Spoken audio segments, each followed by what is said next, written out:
it's a nuisance that it announces that, but it's a privacy thing, I think. Everybody needs to know. Yeah. I didn't used to in the early days. I didn't record the sessions, just thinking that people would be more open if I didn't. But when I did one and I asked everybody if they were happy, and everybody was happy to have it recorded. And when I put that on YouTube, I was amazed at the feedback that I got from people who watched it but never come to a meeting and got good stuff out of it. Yeah. So I thought it was a good But thing to record all of them now. And I constantly get people saying, yeah, I really, what so and so said, that really resonated with me.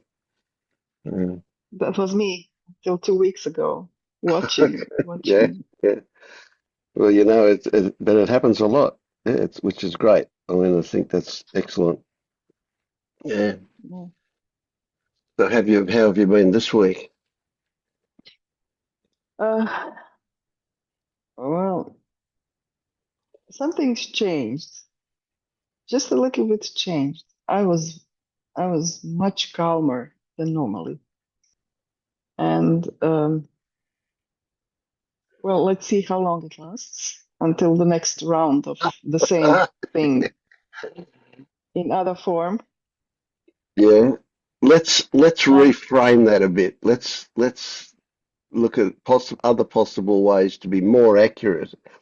So obviously, how long it lasts is a story about,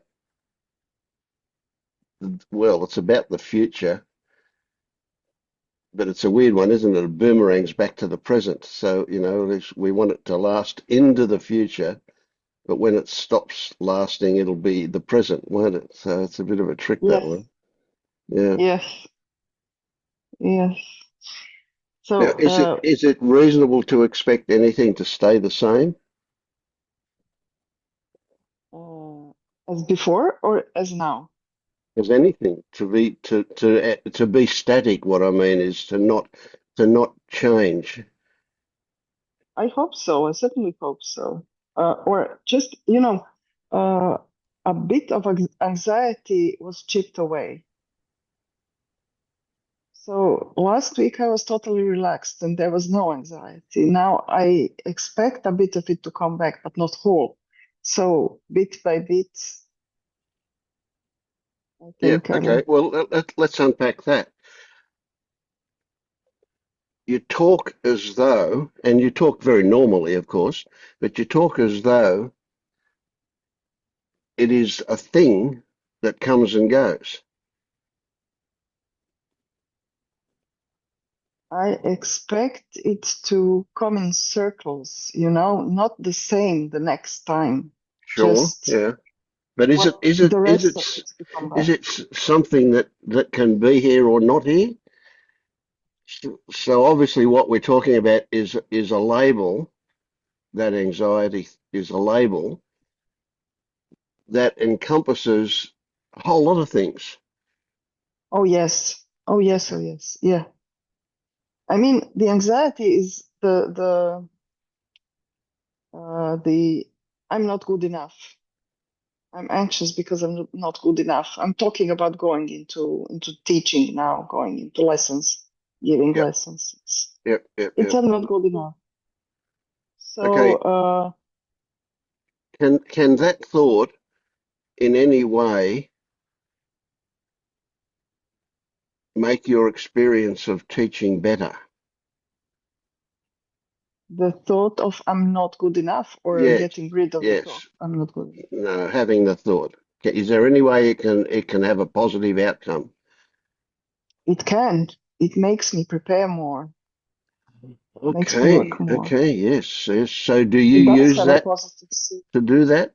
Uh, yes, of course. Yes, of course. And as I said the last time I was here, this I'm not good enough makes you write PhDs and learn more about stuff. You never think I know everything and I can just go and give a lesson. Right, You learn. okay. So So would it does you, have a positive side. right, okay, I get that.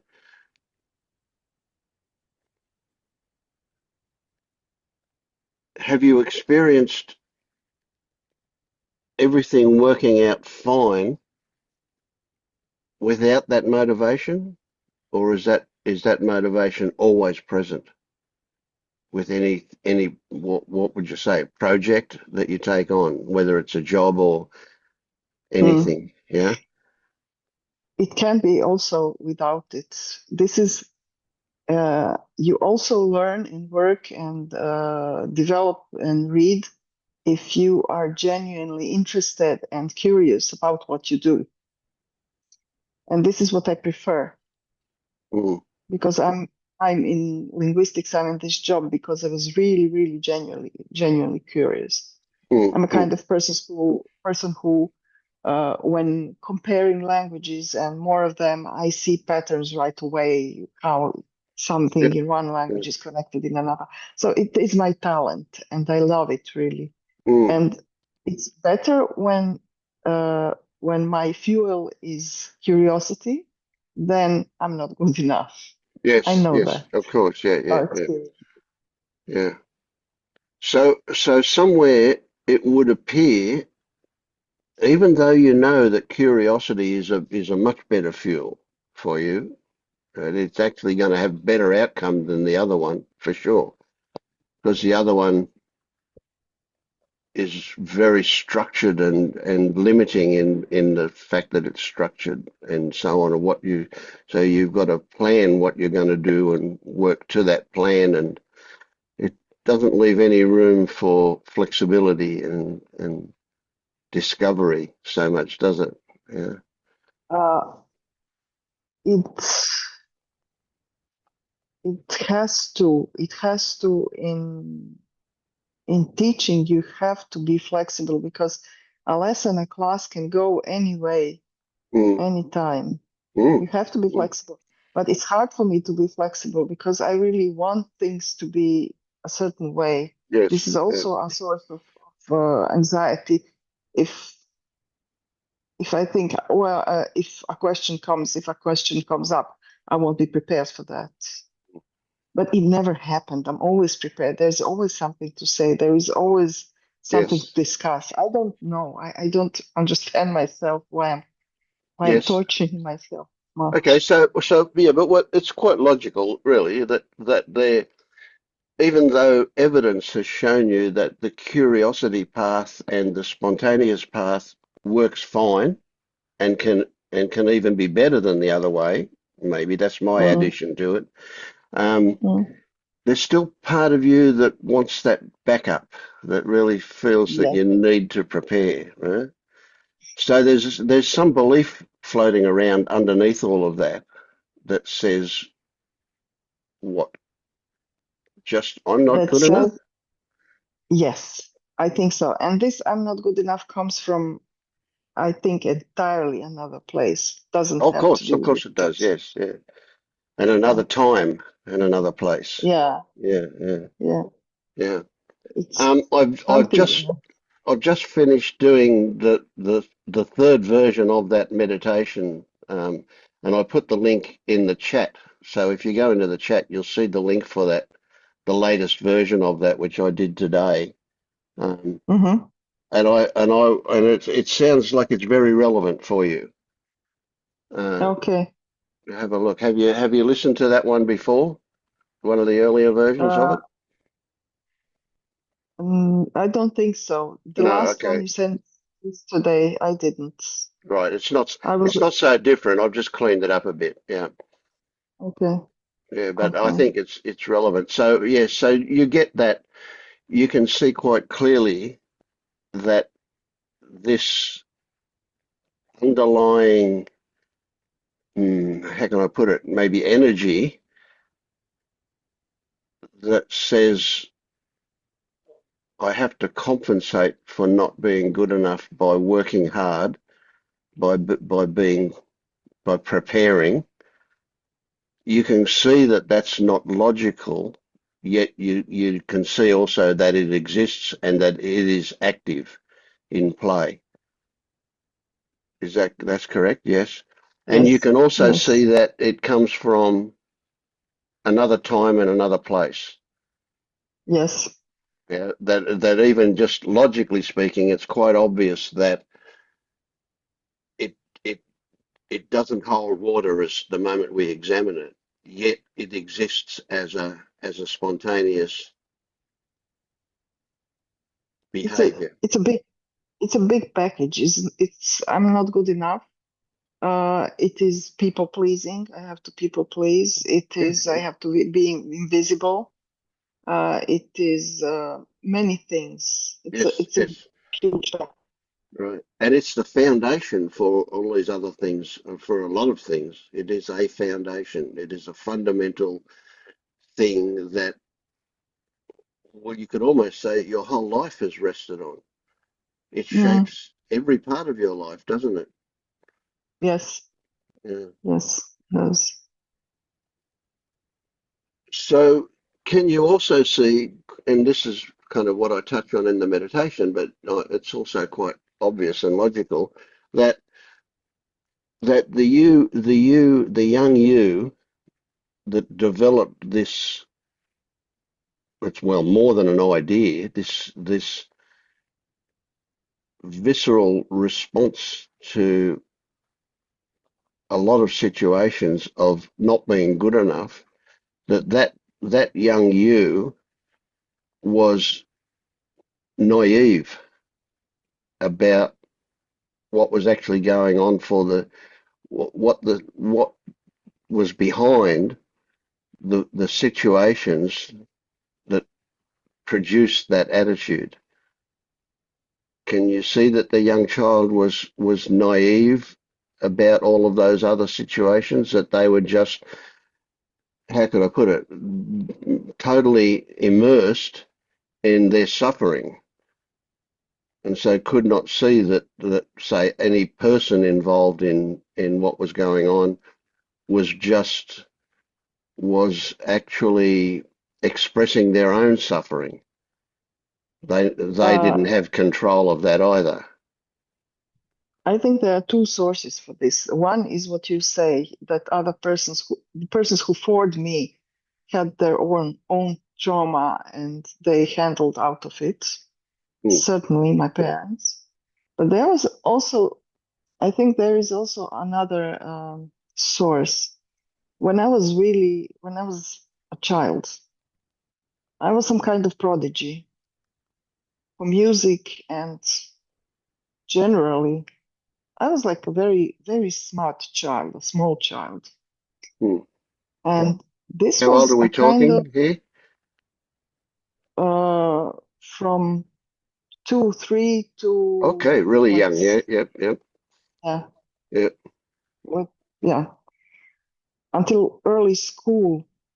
I was really different than other children. I could read at 3 from myself. Nobody taught me. They just saw that I was able to read and so Mm, on. So I played an instrument, and nobody taught me actually. They just put me to sit behind a piano and I was mm, making melody out of it. So I had a really admiration from adults at that time. mm. But not from other And you get kids. used. No, I don't. I didn't see them at that. Probably not. Probably not. And then when you get older, other kids get the same skills as you already have, and you're not special anymore. So Mm, this fell away. mm, This being special was something that felt good, and I mm, didn't have it anymore. I lost it at some point in my life. mm. So other And people keep and up. would it be accurate to say that you lost it because you were no longer good enough to keep their interest? That the other younger kids got their interest now, but you had to be even better than you ever were in order to get their attention again. It's not about the same people, so no. Uh, because as adults, we all have some good skills, and there are other people around. So people don't recognize me as a prodigy anymore, for Mm, example. But these are other people. It's not the same people. right. So it's me. It's me not being good enough anymore. Yes. So back then, when you were a child prodigy, you were good enough. There was Yeah, no question in your mind that you weren't good enough. I remember playing at some public place for many, many people. I remember playing an instrument. It was a recorder back then at that occasion, and not um, playing, knowing that this is perfect, knowing that I'm not able to make a mistake. When people go play, even big musicians, they have a fear of playing in front of people. They always fear to make mistakes. I remember knowing that I won't make any mistake, that this will be perfect, and it was perfect every time. It was just playing without any pressure. I was completely, I don't know how to say it. Everything was completely perfect. Yes, yes, yeah. And can you remember uh, an incident the first time it wasn't? Yes, but it wasn't playing. It was just being there at the Mm. kindergarten. I do remember. Yeah. How is this teacher not seeing that I'm the prodigy child? It always, yeah, has the special treatment. It's so funny now. Of course, yeah. And then did the thought come that in order for to get that teacher to see it, you have to be a lot better than you are? Or did you not even attempt to have help that make that teacher see it?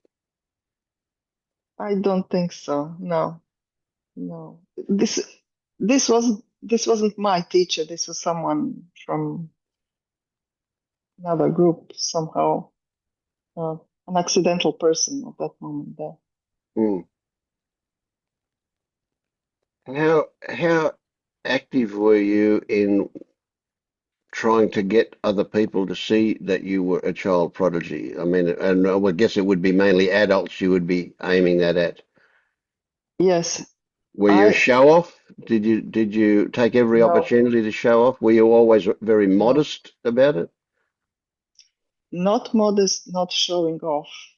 This just was that Hmm. moment, as far as Right. I So can that remember. was that for you. That was very normal. Did you already feel yourself to be different to other kids? So Yes, this is yes. before kindergarten, eh? Before school.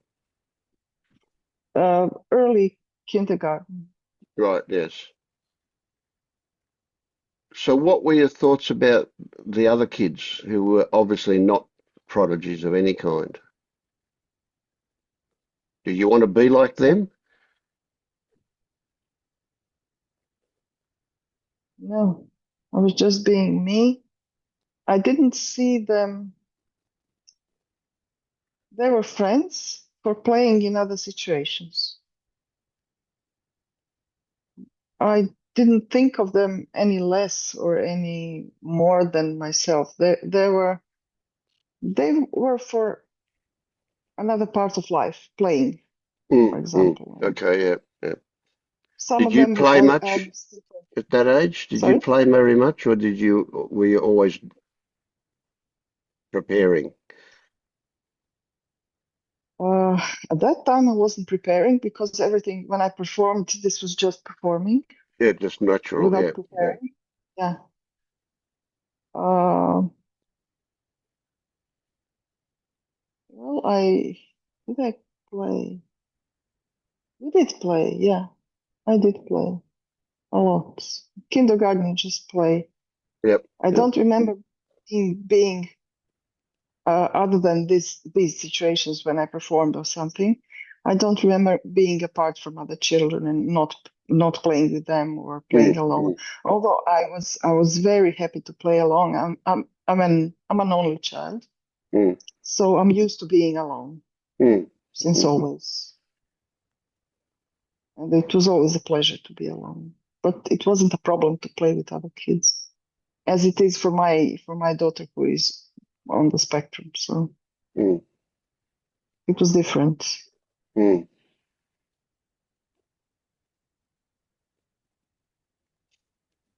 Is she very far down the spectrum? Is she no? No, So she just has it's a fine. little trouble reading other people's emotions. Yes, Yeah. yes, yes. And intentions and Yep, yep, yep. So she doesn't read the body language stuff or interpret it mm, in a way that others not. would. Yeah. But there is a thing. I would say for myself that I'm very naive and that I might understand other people if I really make an effort. But normally I don't do that, and I'm very straightforward.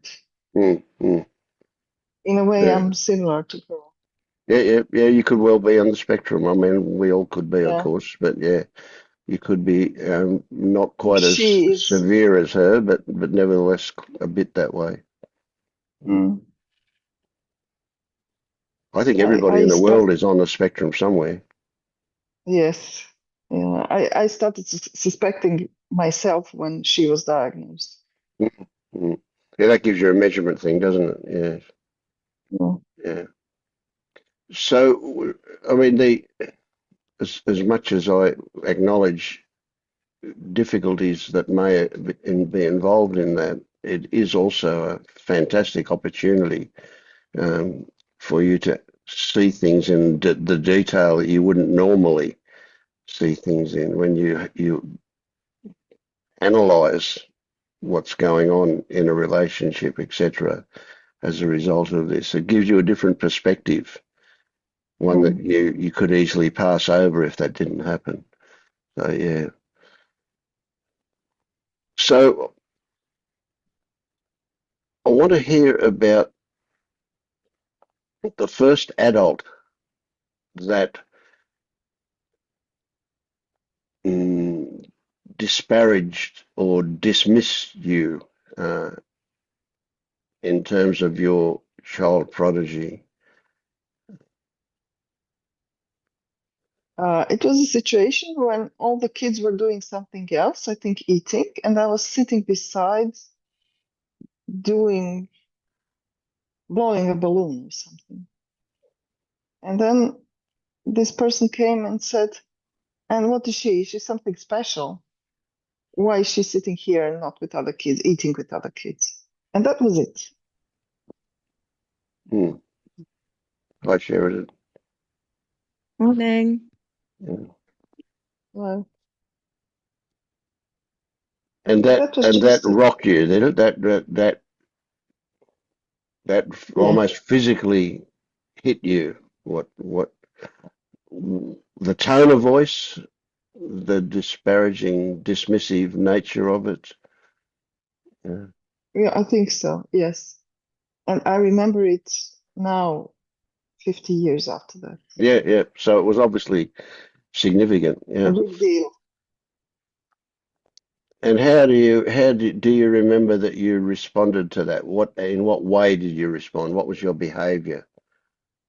I was just hurt. I didn't do anything. You just pretended everything was normal and just kind of went on. Yes. Was it enough to make you cry?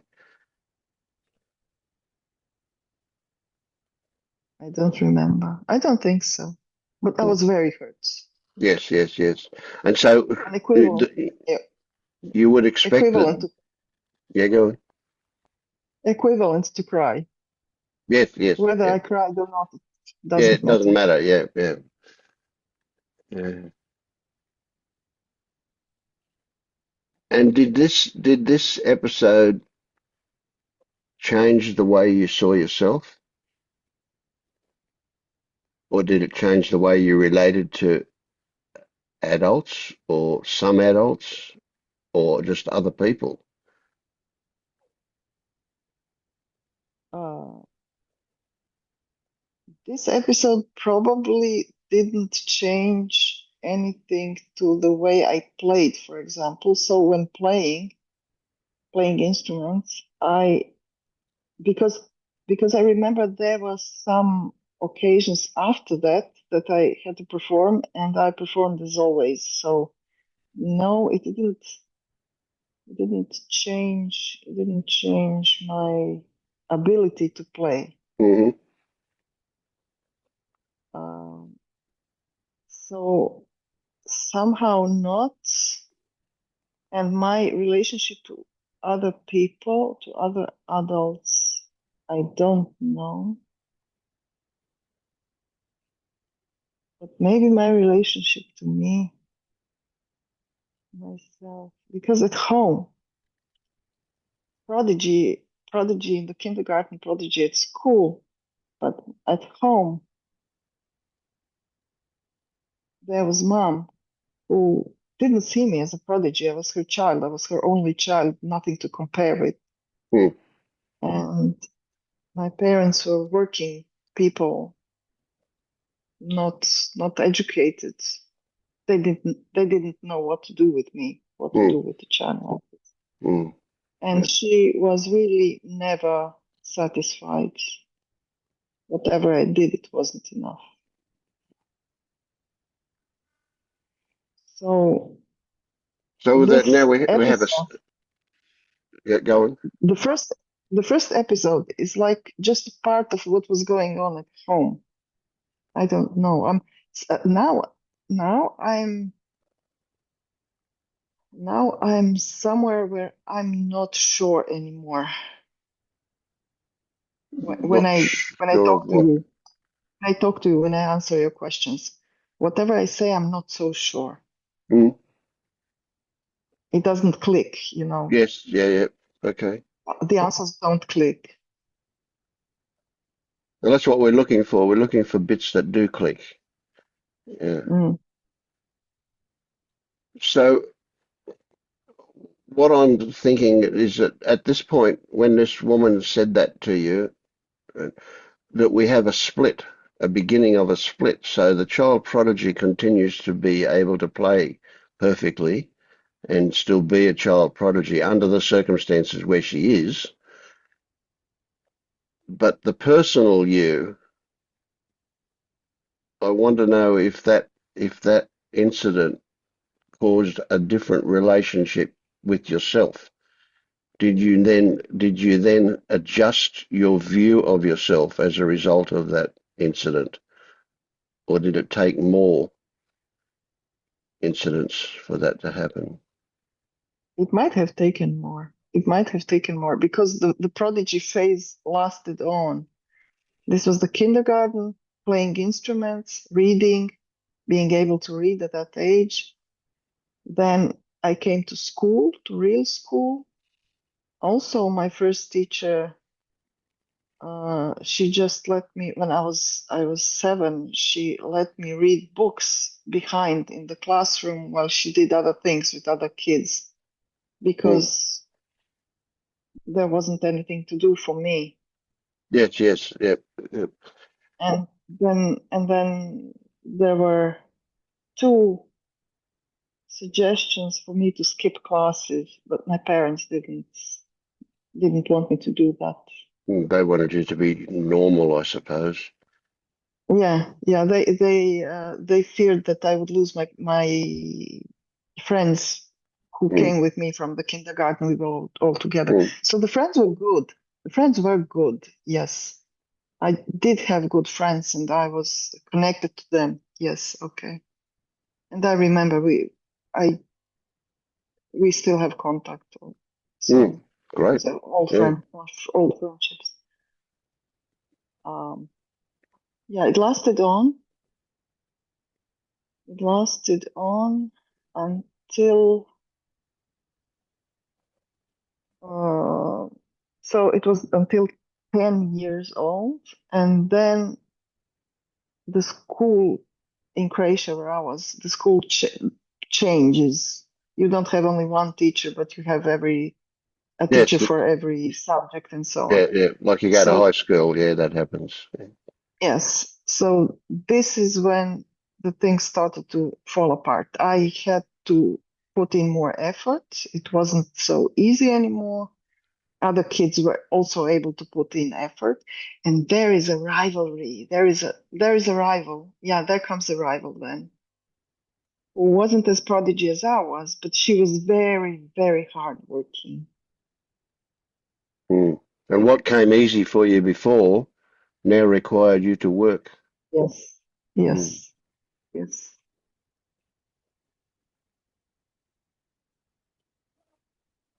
You, sorry, No you, problem. you smiled when you said, and then came the rivalry. You really enjoyed that No, no, competition, but eh? no, I didn't enjoy it, but I think it's important. Yeah. So the smile was seeing the relevance of it. Yes, yes, yes, exactly, Yeah. exactly. And it's not new to me. I thought about it a few days ago about this rivalry.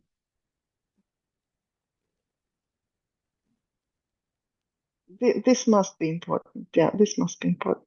Yes, that's exactly what I was talking about when you say these are the thoughts that come from intuition that tell you, yes, there's some Yeah, juice here. Yes, great. Yeah. yeah, yeah, yeah, yeah, yeah. Yeah. Yeah. Although I don't know how much I will be prepared to say when you're recording about this. Oh, look, if any time you want, I can stop the recording as well and pause it. No worries there.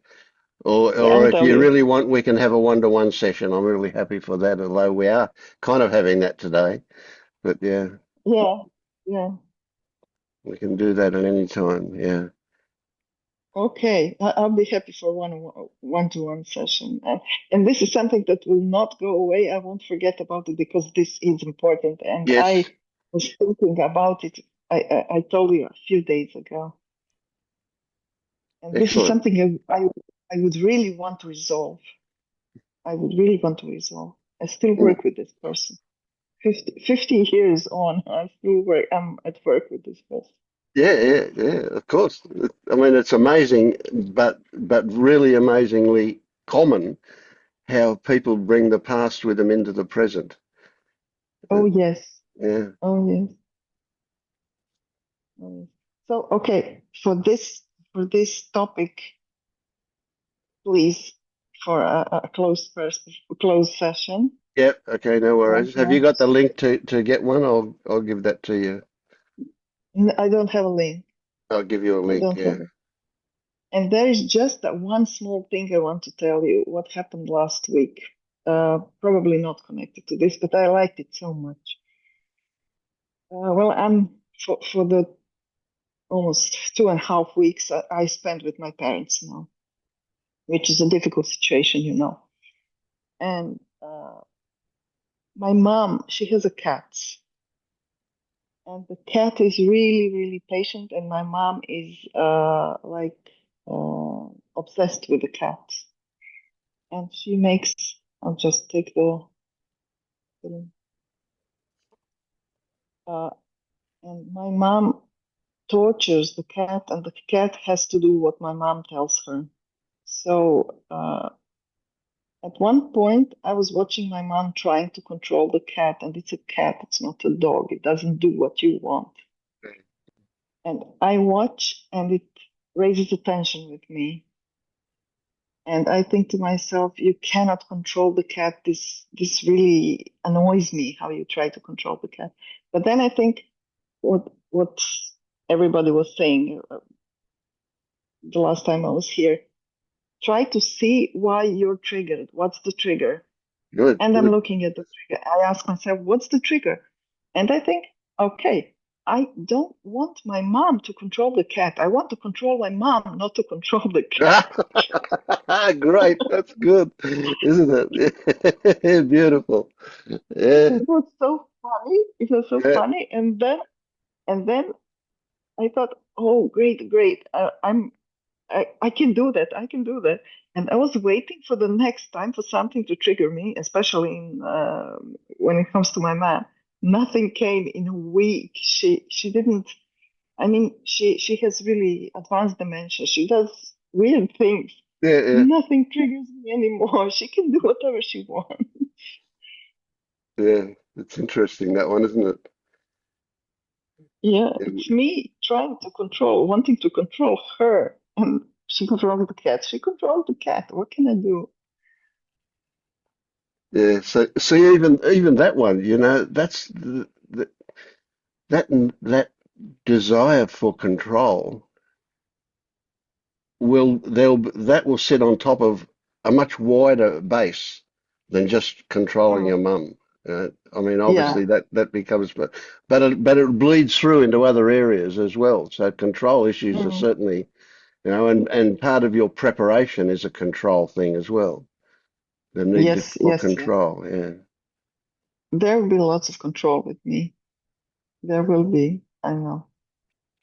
yeah. But also lots of spontaneity. I see that too. I see you bursting into laughter. I love it.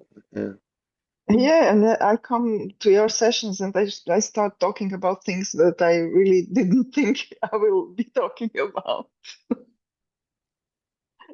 I never know where I'll end up. Yeah, yeah, me neither. Yeah. Yeah. It's really fun.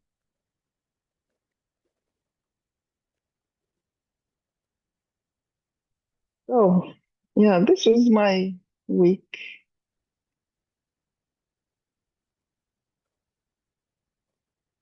Somehow. And there's another small thing. Me as a linguist, when I think, when I have a conversation with myself in my head, there are verbs, uh, and verbs are like I think that something something, or I believe that something something. And when they come up, I just say to myself, "Oh, I think this is a thought," or "I believe, oh, this is a belief," and so on. So I help myself with language also to Oh, see absolutely. things. Yeah, yeah, great. Yeah. Language is so powerful, so powerful. It's in fact how we shape our whole Yes. society. Yeah. Oh, it's absolutely huge. Yeah.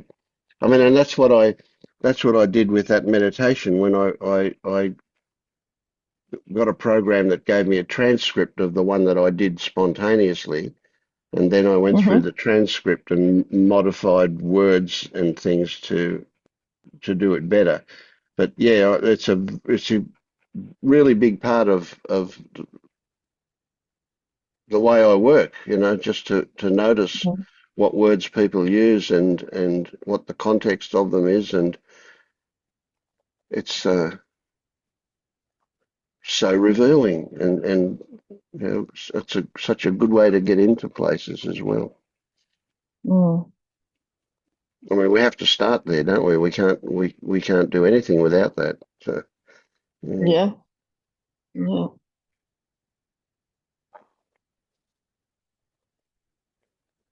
So it'd also be interesting any feedback, what your linguist brain comes up with when you're listening to that. I mean, if you're like me, I'm listening to something and I'm going, "Oh, you could have said that better. You could have said such and such instead," or that kind of thing. I find it's just the way my Yeah. brain works. Yeah, I imagine yours does a little bit of that, Yeah, maybe. of course. Always. So please don't keep any of that stuff to yourself if it happens when you're listening to me, whether I'm talking or whether I'm doing that meditation or whatever. Always really open to reconsider how to frame things, because I find myself using the same stories over and over again. And sometimes maybe it's because it comes out automatically. I'm not actually evaluating it in a way that I could, maybe. Mm. Yeah. Well, for the time being, I'm doing it only with myself, not with other people. Especially in the sessions, I try to listen. I really try to listen. But if something comes up, and you said the word now, framing. Framing is everything. Mm, You can frame you can frame everything with language and give it another yes. meaning. you can talk about sports as a game. You can talk about sports as of a war. Mm, yep. Or a business or all sorts of things. Yeah. Yeah, it's not it's kind of a hidden secret, but it's not very well hidden that particularly sports games like football, uh, rugby, and those kind of things that happen big time in Australia are just huge businesses. But of course, Mm, all the fans say it's a sport, while they're busily spending their hard-earned dollars on shirts and hats and whatever that go along with the sport. expensive tickets, yes. Yeah, absolutely. Yeah.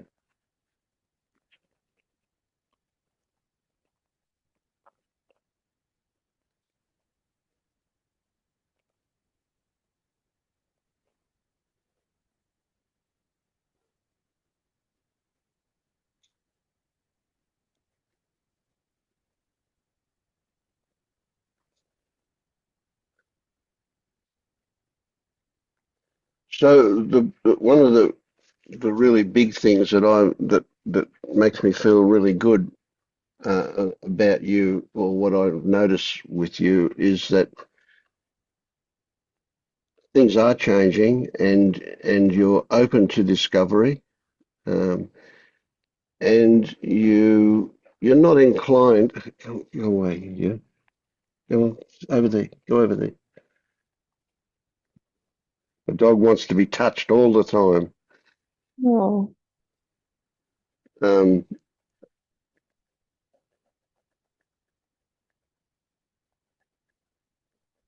yeah, I don't know where it comes from, but you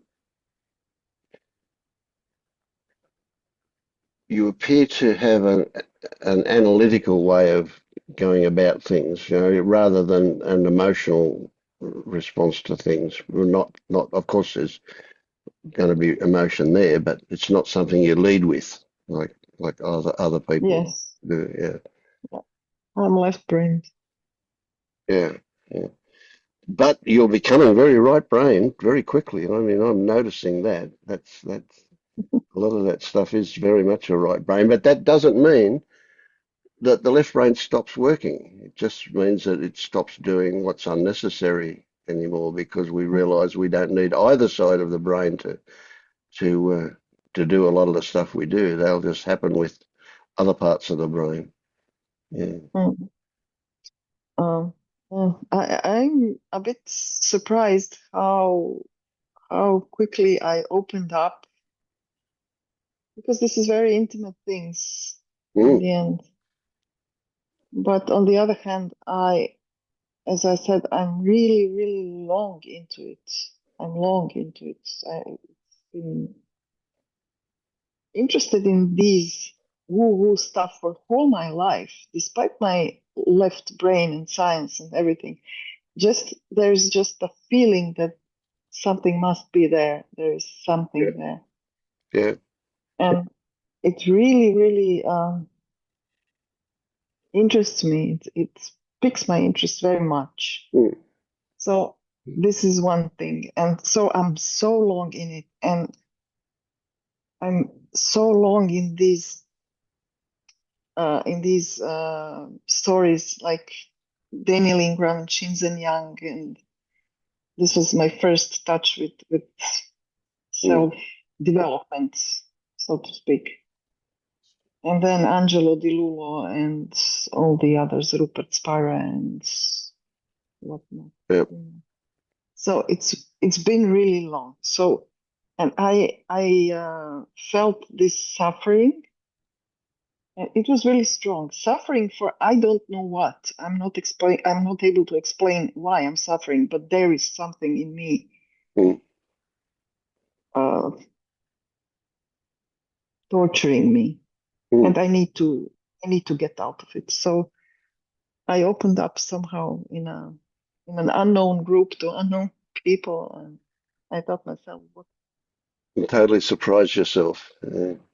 Yes, yes, yes. But on the other hand, as I told you when I talked about my daughter, also straightforward. I'm not. I'm not calculating. I'm Mm. not calculating. As my daughter, when did I understand that she was autistic? When I saw her beside her friends, who is 1 year younger than her. The friend was totally able to manipulate her into writing a homework for both of them together. And they only wrote a homework for the friend. And I saw that my daughter wasn't able to see the manipulation. And then I thought to myself, I've never saw her manipulate anyone else because she wasn't able to get into the mind of another to Mm. manipulate people, which is a nice and noble thing to do, but you have to protect yourself because there are all kinds of people around. Yes, that's right. Yes, yes. Yeah, that's an interesting one about boundaries. And one of the things that Pernilla says that makes sense to me is that when we don't have our own boundaries clearly marked and set, we tend not to recognize other people's boundaries either. Mm, mm, Yeah. yeah. At And of some course, point, I will have boundaries also. Sorry. yeah.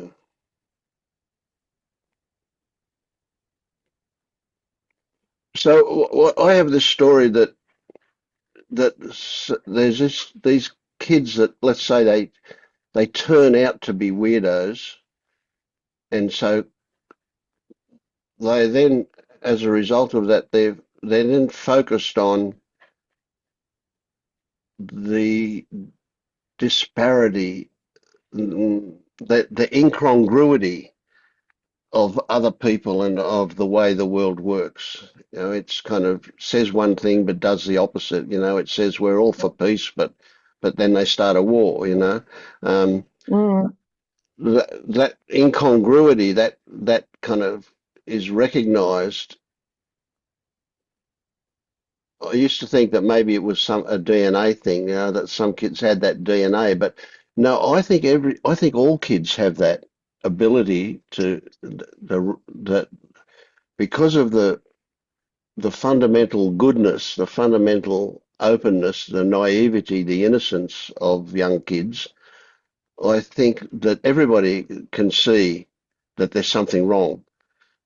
mm, But some people get conditioned really fast and they start to see that as the only way things can be, and so consequently they put up with all of the pain that happens as a result of them. And if they handle that okay, or if they've got really good adaptable ways of handling it, it never becomes an issue. But for some of us, I include myself, we never worked out how to be happy in that with that incongruity. It was always there. yes. Yeah.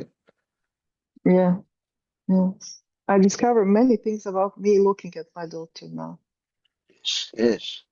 because she's more pronounced, so a little bit more pronounced than I Yep. am. And I see it more clearly in her, and then I see it in me. Yeah. Yeah. Yeah, Yeah. That's good that way, isn't it? yeah. There's one more thing I want to say about her, but I don't want to hijack the session. So, Well, you're not hijacking anything. You're okay. uh, yeah. Last week when I went to the high school reunion, I said that everything was smooth and easy and not much selfing, which is true. But I forgot to say there was one topic where I was really selfing and selfing and selfing, and this is my daughter because I'm so proud of her. She is a child who really had a difficult time when she was completely um, different than me. She never got any recognition, and it was really hard for her. And she was used to not getting recognition, and now she got into uni, and I'm so proud of her. So I was really selfing when I was talking about my daughter, and then I thought, okay, this is also selfing when I talk about my daughter, and I feel it. I feel it viscerally also. Hmm. But on the other hand, I think to myself, I don't want to stop being proud of her because she earned it and because it means to her, she is still not, she's 18. She is not at the point when she has to, or she never has to, get to where I am working on myself and getting rid of every selfing. She might come to do it one day, but now she's too young. She has to develop her normal personality, especially when she Absolutely. has Yeah. difficulty. And my being proud of her helps her to develop her personality, I think, Okay. and Yep. helps to soothe some wounds. So I was happy to be selfing myself somehow for her, and I'm not Okay. ready Yeah. to give it up. Right. And yeah, let's look at it a little bit. Yeah. Yeah. This is a really interesting one, and it is at a different level again. We're down to a much more subtle level. Okay. So, Cohen, what is the difference between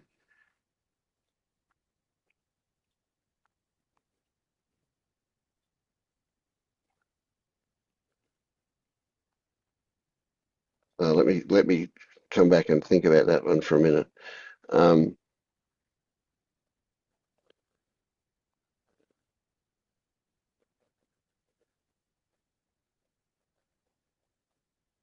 let's use chocolate ice cream as a an example, right?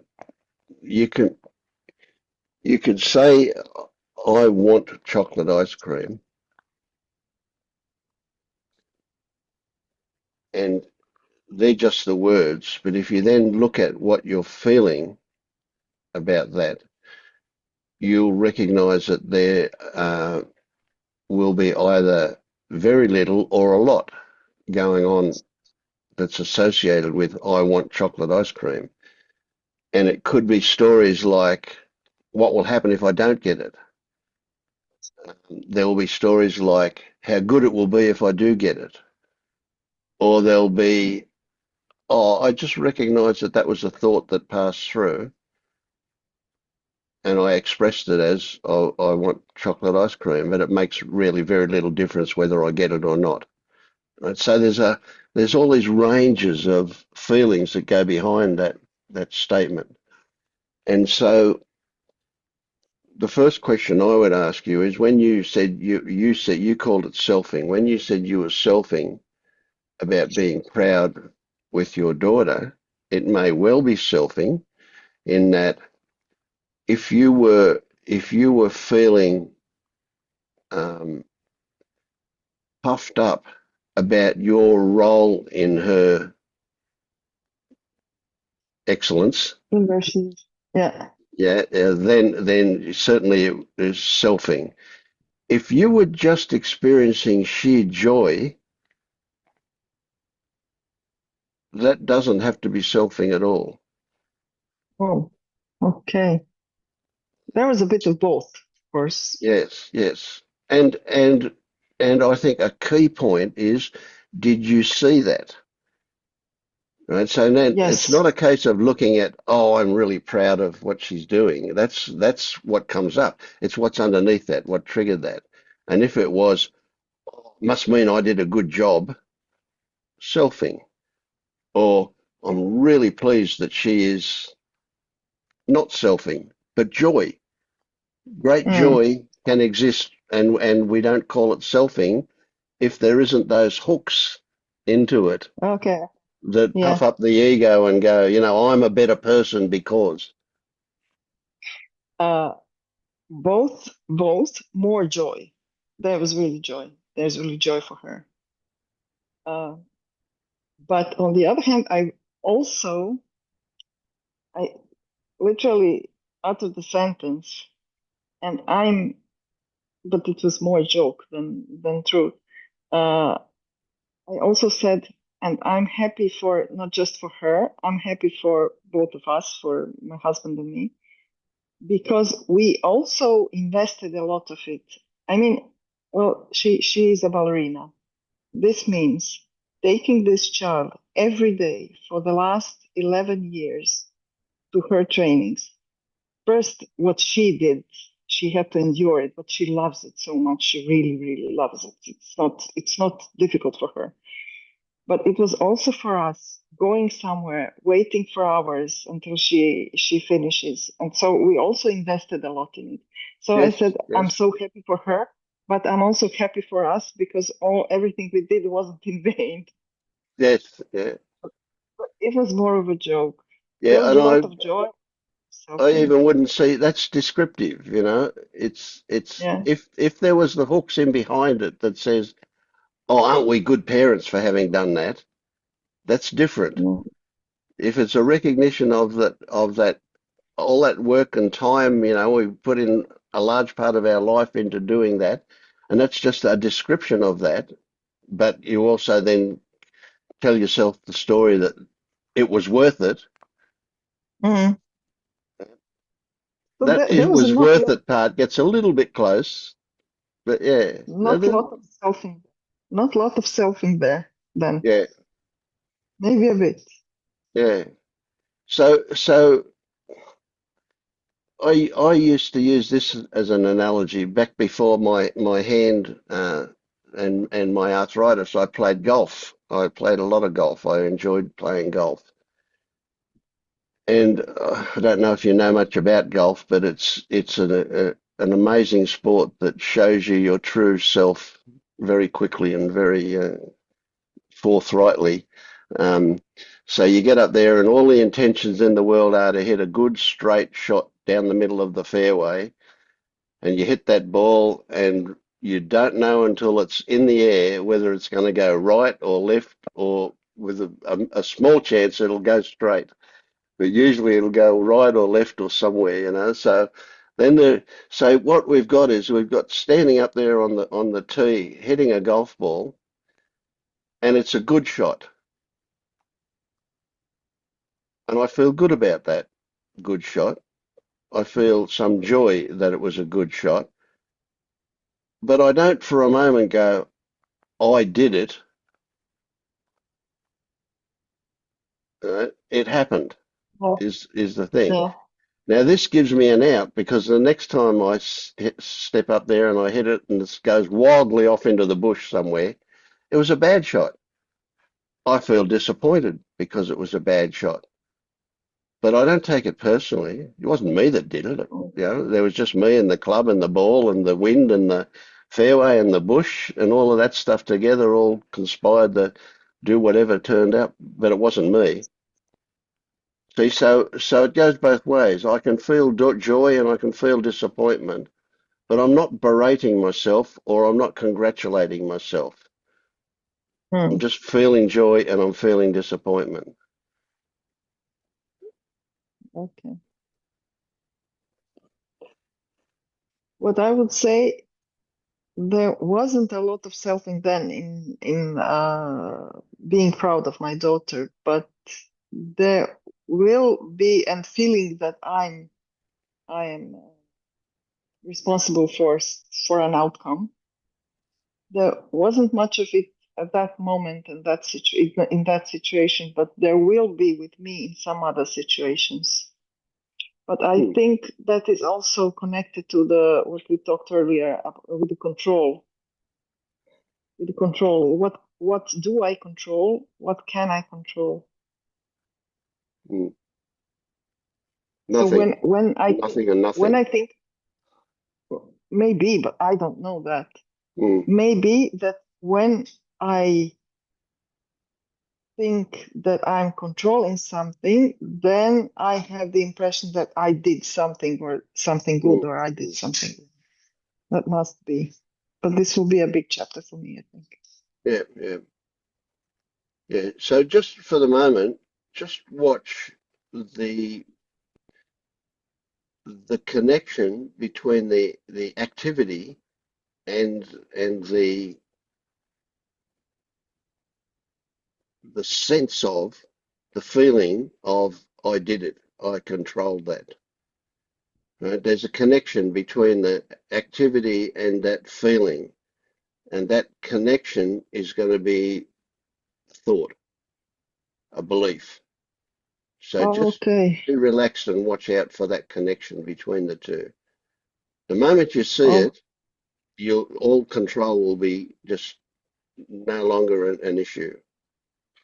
All you have to see is that connection, and okay. it will come as a version of, therefore I did it. Okay. Okay, thanks. I'll keep an eye on my situation. Hmm. Yeah, noticing it, and when you see it, you'll just burst into laughter, and it'll be done. Yeah, Okay.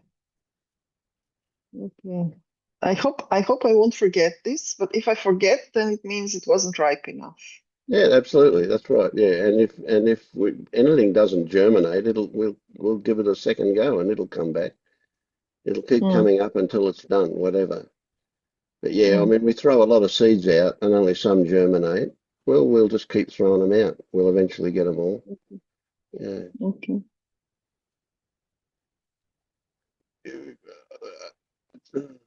I wanted to say it in words like it's a possible danger, but that's not really the right way to put it.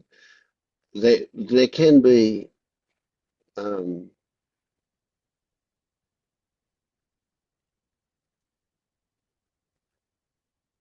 we, the best way to put it, I say, is we need to go at a pace where we can have integration. We don't want to go too fast. Yeah. Don't want you taking home a lot of work to do. It's got to. This is all play, not work. Even though your inclination is to work at it. Yeah. Thank you.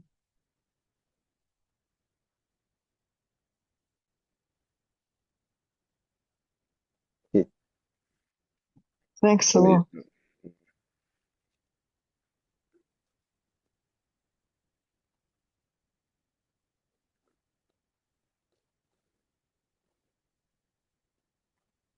How have you been, Marius?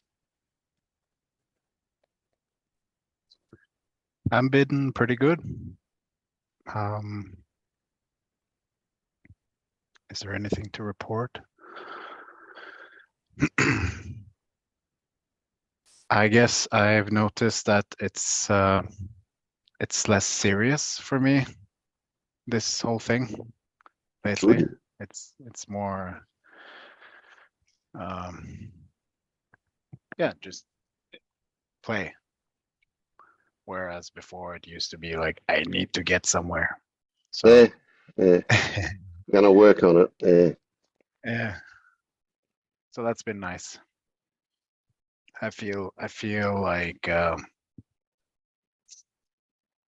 this whole awakening thing is starting to look more and more silly. Yeah. But Yeah, it is pretty silly. Yeah. yeah, And especially when we take it seriously, it's silly. yeah. Yeah. Yeah, it's crazy, isn't it, that we go through all of this, whatever it is, there's life of suffering into this kind of stuff to get back to normal, to Yeah, get back to where we started from. Yeah, yeah, it's crazy. I mean, if I look back through the memories of the past 15 years, it's been so much suffering just to get somewhere and to realize that that somewhere is kind of right back where I started, but with a different lens, you know? yeah, that's right. The different lens makes all the difference, doesn't it? Yeah. Yeah, You know, I wake up pretty much on my 65th birthday. yeah, And I'd been a seeker for 45 years before that, an active seeker, really obsessed yeah, with this stuff and looking. And I once had this fantasy that, oh, wouldn't it have been great if I'd have woken up back when I was 18 or 20 or something and got a 40-year head start on where. And then I realized straight away, as soon as I had that thought, I realized, you know what? Every single thing that I went through, every bit of suffering, every bit of seeking, every bit of obsession, every bit of that was necessary. They were all Yeah. part of the conditions that contributed to what happened when it happened. Yeah. Yeah. Yeah. I've thought about that as well, and I kind of concluded that, like, from a personal standpoint, that feels, um, it could feel like shit, but from an impersonal standpoint, from a larger perspective, it's like it's just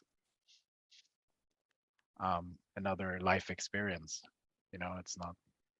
It's just different experiences Yeah. that needed to And happen. it is. Yeah. Yeah.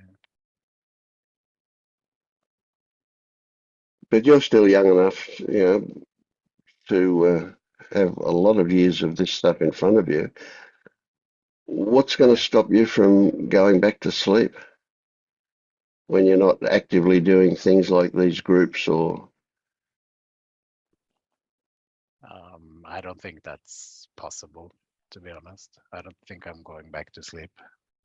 Um, I mean, I do get activated sometimes, but it's seen pretty quickly now. So Mm. I haven't really tested on my new shoes in like really, Oh, well, really, that'll happen. Life will yeah, do that for you, for sure. yeah. Yeah. I'm expecting it, but there has been different situations where I noticed a big difference, like with just everyday life with my wife, for example. She is an expert in triggering me, or used to be. Now it's more, uh, I can see what's happening, and then I just stay there watching what's going on, and then it just passes Mm. most of the time. Yep. So And pretty yeah, soon, they won't even happen, and you'll just forget about them. You won't even remember in a couple of years that used to be the case. yeah, It's kind of crazy like that. Well, at least that's my experience. When I look yeah, back at my life before waking up, it's like I'm looking at a black and white comic book. It's like it's not me. I don't know who that was. yeah, yeah. Uh, Yeah, one thing, I have noticed is that if I spend time with, some of my old friends that I haven't seen for a while, and it's kind of, um, yeah, set in their ways, um, there is, how do I explain that? There is a certain movement that kind of looks like that the psychology here wants to kind of morph itself into um, their social setting in a way, mm, mm. if that makes sense. So It does very much so, and yeah, actually it's quite a big issue in for some. yeah, Um, when you said you hadn't been tested, I thought of that old Ram Dass saying, that if you think you're so enlightened, go spend a weekend with your parents. yeah, Um, the family of origin are going to be your best uh, triggerers. hmm, They know how to do that without doing anything. Yeah. yeah. Um, But but I mean, it's still, also worth. yeah. Go I'll on. just go on. I was just going to say, it's still, I still see it there, and it's not so much getting activated, but it's more, let's say, mm, well, it is a certain activation, I guess. It's where I used to have, where I used to want to fit Yes. in a Yeah. certain sense. Yeah. Um, I I get can it. That's see, it. yeah, We all yeah, we all do that. That's right from the beginning. Because we're this is just a story, of course, but because we're a herd animal, we yeah, we do want to fit in. We want to merge with the crowd. That's our nature to do that. yeah, and you can easily see how you peer group pressure when you're a young kid, right, says get in line, be the way everybody else is. You want to be the way everybody else is. That's yeah. I never could as a kid, and then I don't know, somewhere around adolescence, I tried really hard to be normal right through until probably I was 19 or 20. Till I got married at 19, nearly 20. Mhm. That's when it kind of broke, I think. But I tried hard to be normal and just failed. I couldn't do it. Didn't work. Yeah. But that's very much a thing. Now, not only that though, that same peer group pressure, and it's unconscious, of course, that the group as an entity doesn't know that they're doing that. It's just the way things work out. It just happens. But that same peer group pressure um, will get more active when you try to change. So when you if you become different, what you'll find is particularly the family will put quite unconscious pressure on you to be the way you used to be. They'll want you to Yeah, respond the way you used to respond. They'll want you the way they know you. They want familiarity. And yeah, it's no good you saying, "Oh, well, I'm a different person now because I see things differently." They'll go, "Poof, forget it. yeah, You're going to be the way we want you to be." Yeah. yeah. The family side is I've already been the black sheep for enough years for them to not care anymore. So so that's Good. There's freedom in yeah, that. Yes. Yeah. yeah, yeah. And yeah, with the friends, it's I relate very much to what you say in your upbringing. I've never been normal either. I remember I have a faint memory of somebody say when I was young that with a group that I wanted to kind of be a part of, and they would say that I don't have any identity, that I have like one day I dress as a hip hop break dancer, another day I dress as a punk rocker, and then like I could never stabilize, um, which they felt was weird. And for me, I guess I just had a hard time figuring out who I was. Mm. Um, and so I think I've worked very hard on trying to fit in for a long time. And so yeah, that is probably a kind of a movement that will stick around for a while. But I Sure. see it. Yeah. Yeah. It's not a problem, but it's interesting to watch. Yeah. Of course. Yeah. Yeah, See, our personalities don't really change. You know that they. But what motivates them? You know, the changes. What the impetus behind doing. mm, So we can say the same things, but they're coming from a different place. You know, yeah, that's an interesting one. But also, so another big possible foundation that you might consider, however, just lightly for the moment, is that that people pleaser part of mm, you that wants to be liked by everybody. I really get that. Um, that can, depending on the intensity of it, it can come from uh, trying to get somebody's approval from really mm, young, and then yeah, and that kind of gets pretty ingrained. And so yeah, we start to do it with everybody. We want everybody to like us. So we will actually morph into what we think they want in yeah. order to get liked. To varying degrees, of course. Yeah, that that has definitely been a part of my life, but that has also changed a lot. Yeah, my story is that my father died when I was 5 years old, so there was only mom, and she worked all the time. So I was basically raising myself and really working hard to get her attention, I think, which is why I had this just trying to be good enough to get the love, and attention. So there has been this, and there still to some degree is like this wanting to be special in some way that has fallen off quite a bit, but there was a long time I just wanted to get enlightened because I wanted to be special. Yeah. But And yeah, would special have been enough, just in this fantasy, would special have been enough to get her attention, her love? no.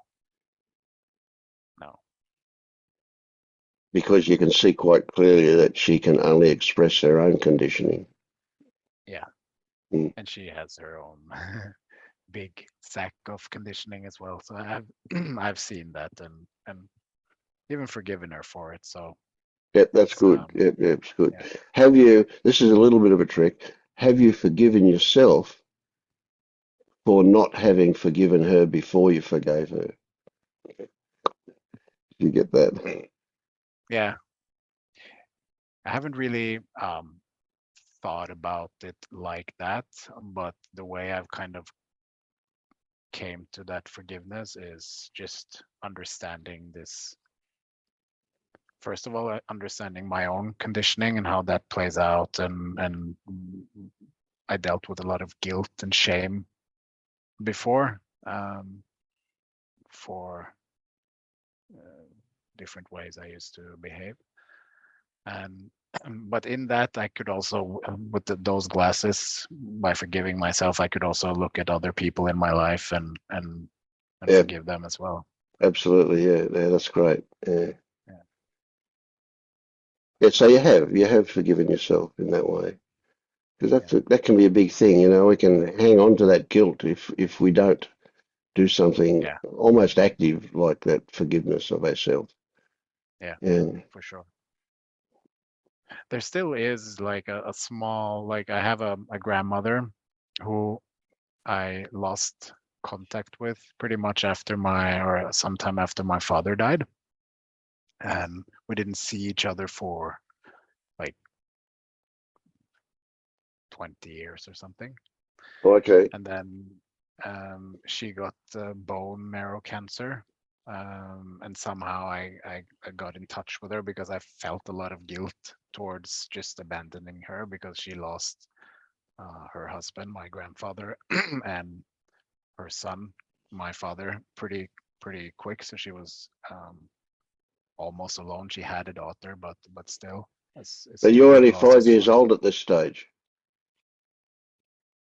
No, well, I'm 5 years old when I when my father died, but and then we stayed in touch. Let's say five more, or Okay, even so longer than yeah, that. Yeah, you're a young adolescent. Yeah. yeah, and Mm. then um, yeah. So I kind of pulled away from the whole family and even her. And but anyways, so now I've been doing this process for a while, and it at times where I have had a lot of internal processes going on, I have a tendency to pull away from everyone just to be alone. Um, and then I can notice some guilt come up because of not taking the time to see her, because I know that she's 94 years old with bone marrow cancer. She doesn't have a long time left. Um, and she's in a lot of pain, and I know that when I come to see her, she's very happy for that. So when I prioritize myself before her, I there is some selfing going on where I do Yeah, feel sure. guilt. Yeah. Mm. So was it the case that her, your grandmother, and her daughter-in-law, your mother, didn't see eye to eye, didn't get on? No, they had a relationship. Yeah. Yeah. Oh, so even this whole time you didn't see her, they were in contact with What each other. you're sorry, you're talking about my mom, not her. Yes, yeah, your Your yeah. mum and your Yeah, grandmum, yeah. they never really had a relationship. Yep, yep. So that's why when your father died that she kind of dropped out of the picture a bit. Yeah. Yeah.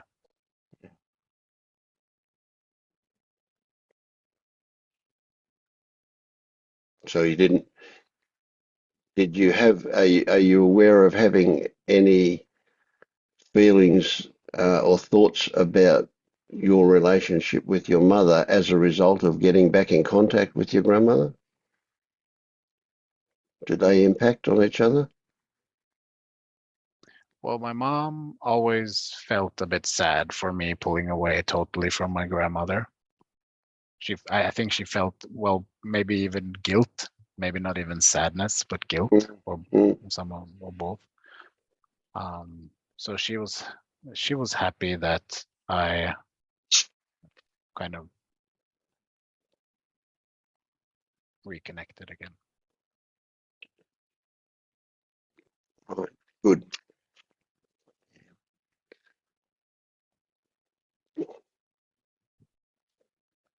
Mm, yeah.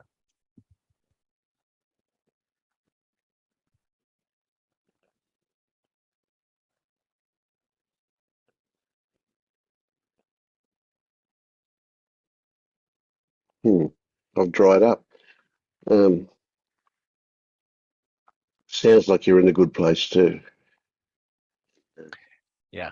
I feel like now it's just about living life and see what Yeah, see what yeah, comes up, if anything, which it probably will, but I don't like I don't have any expectations. yeah. That's good. Good. Yeah. Yeah, my thoughts are that we need to keep this stuff active Yeah. pretty much all the time. And I don't know about you, but from I don't know exactly when, but I'd say pretty quickly, pretty soon after I woke up, I had no interest in reading Krishnamurti or anybody else. I had no interest in, I mean, YouTube wasn't even a thing in those days, like it is Yeah. now. Um, Essentially, I gave away over 100 books and CDs that I had collected over my time of seeking. Just gave them all away. I had no interest in them whatsoever. Uh, but Yeah, I've gotten guiding rid of is what's some. kept it alive for me. Sorry. Yeah, I was going to say I've gotten rid of some books already. Yeah. Yeah.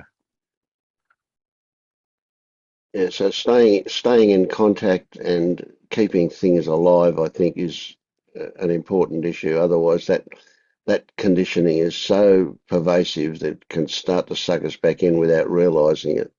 So yeah. And Yeah, I I recommend, actually yeah, go on. asked Tyler. He's been my guide over at LU, and I was just curious how that evaluation, or how should I say it, goes on. Like, because I am interested in guiding at some point, Yeah, but well, that I would be don't know great. how Yeah. that works. Like, if Okay. he's Yeah. All right. Well, we can talk about that. So, um, just very briefly, have you been through the evaluation process? no, he asked me yesterday if I wanted the checkpoint Yeah. Yeah. questions. Yep. Yeah. And what did you say? Well, I haven't answered him yet, but I think I'm just gonna go for it. There has been like there was a question that came up that just wanted to um like aren't I haven't got any feedback from him. So I guess I kind of Yeah. Okay. yeah, Yeah. yeah. So he's a bit like that, I think. Yeah. So, well. when I used to do that, they used to call it a confirmation process, which was a shitty way of, so they changed it. But yeah, but what basically happens is when you get those questions, Tyler will publish them on a LU Guide Central Facebook page. It's a private group, and other guides will read through your answers to that, and maybe they'll read a bit more of your thread if they feel the need to, and they will be basically looking for anything that Tyler has missed, uh, that or that if you're still talking like you've got control, for example, they might point that out and say, well, we need some clarifying questions about that just to see. And when three of them all agree that, yeah, you look like you've got it, and nobody has any further questions, then you'll get changed from red to blue. And at Okay. that point, you can start guiding. Okay. What you do is you'll look for another guide that you feel uh, in sync with and ask them to mentor you. Um, and then you'll just that you'll be directed to a whole lot of files in that particular Facebook group on guiding, the ones that other guides have written about, and all the exercises and things like that are there. Um, Mind you, I have to say I didn't read any of them. I just started guiding based on my intuition, Yeah. because I believe that anybody that has seen through that delusion and recognizes it as just an illusion, uh, has a wide enough perspective to be able to see where people are fooling themselves, where to see Yeah. when they take a concept for something actual. And so consequently, they've got what they need. Or they might be only have a few tools in their toolbox, which are ones that we use with them, but nevertheless, the others are available, and experience will certainly widen the range of tools available.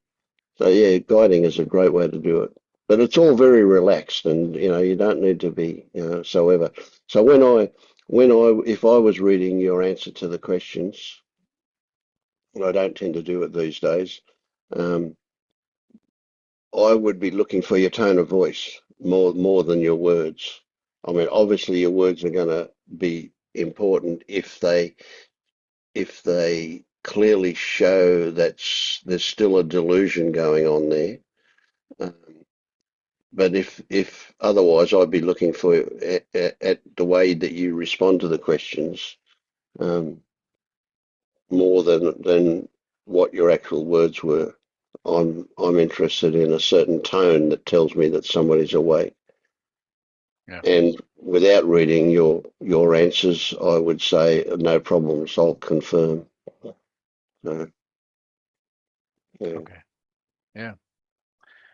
So I guess I'll just get that started started today then. Is there, like, when I get past and everything like that, I'm going away for a month in pretty soon, or in November, middle of November, which I won't be able to guide or anything, but Yeah, no that's problems. Yeah. there's no commitment like that, right? Yeah. No, doesn't matter. Yeah. Yeah. Be relaxed. You come and go as you please. Yeah. Okay. I mean, there is a certain, I don't know what the right word would be, genre, maybe, at Liberation Unleashed, but essentially it's the way I see it is it's a place to find seekers who are lined up saying, please guide me. And Yeah. so that's really, it's just almost like one of those apps where you meet people. Yeah. That's really all it is. But the forum is handy as a way of guiding somebody. But I recently got asked. I mean, I had stopped. I was going to give myself a break from guiding because I kind of burned out a bit with spending 3 hours every night doing it. Um, Yeah. So I knew I decided I would have a break when I finished those that I was working with, some of them just went into hibernation, so to speak. So I stopped, but then somebody asked me, "Will I guide them?" Well, in the not in a people-pleasing way, I have to say, as a la our earlier conversation. I can't say no. If somebody asks me, they're in front of me. That's what life's done. They've put them there, so that's why I'll Yeah, say yes when that happens. But I immediately said, I want to guide with Zoom. I don't want to be doing it all on the forum. I want some yeah, face-to-face stuff. That's got much more energy for me than the forum has these days. yeah. That person must be happy for that, I would presume. That would be awesome. Yeah. See. Mm. Yeah, thanks, Vince. Um, I'm actually a bit excited to get going with that. Mm. Yeah. And it's not and that's a really difficult one to do because of the way our society or our culture works. It's like, it's not a certificate, it's really an acknowledgement of a foot on the path. Now the work starts, kind of thing. Yeah, Yeah, yeah. yeah, yeah. That's what you're saying there is exactly how I feel. Like, um, from going from it being deadly serious to to kind of being just life. Mm. Um, yeah, and that's a whole, like, dropping that load of seriousness dropped a lot of the baggage I've been carrying Oh yeah, for a it's while. huge, isn't it? What it holds, yeah, Yeah. for sure. Yeah. Have you been Stillions?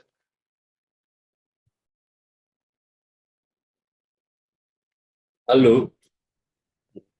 Uh, Many things happening. Sometimes I watch your videos here and I want to discuss many, many things.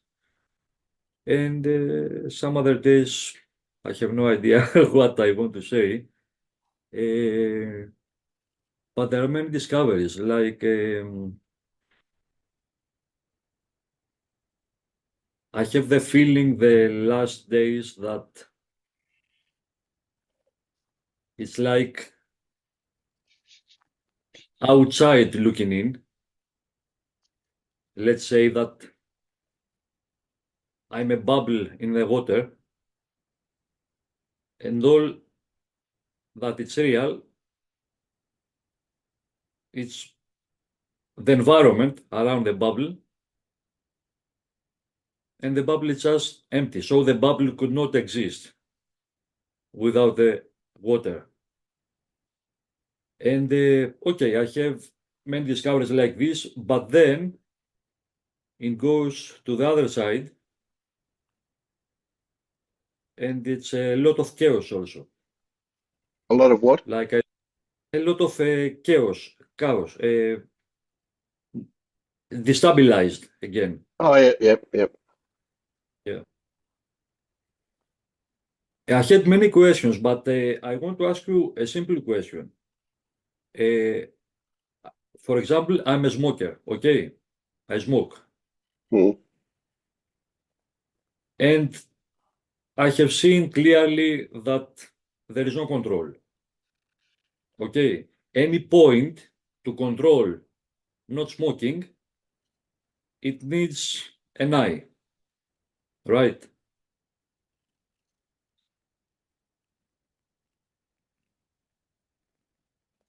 Do you get what I say? I'm waiting for you to tell me what you're going to cut with the knife.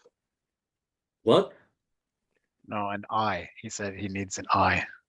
Oh, no, Ah, I. Oh, yes, gotcha. Yeah, yeah, right. yeah. I Any had the wrong control, story. yeah. Mm. So that means, and I have seen many, many times a thought that, okay, now it's a smoking thought. Okay, 10 minutes later, another smoking thought. But at some point, I will smoke, and I think this is beyond the thought. It's an addiction, a chemical thing in the body. So that means that you might smoke forever, right? Yeah. Right.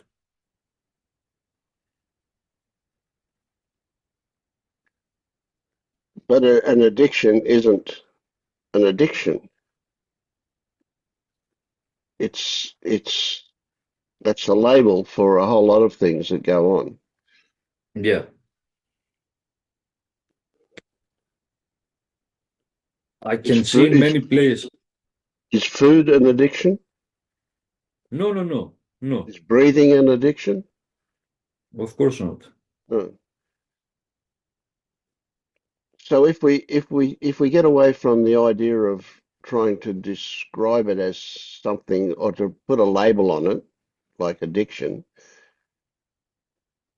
what we get is a thought turns up about having a cigarette, and then a feeling happens, right? There can be a smell or a taste even, right? That in anticipation of that. Now, if we were to get a biological science teacher involved in this, he might put us in a machine and we would see that there are certain things going on in the brain,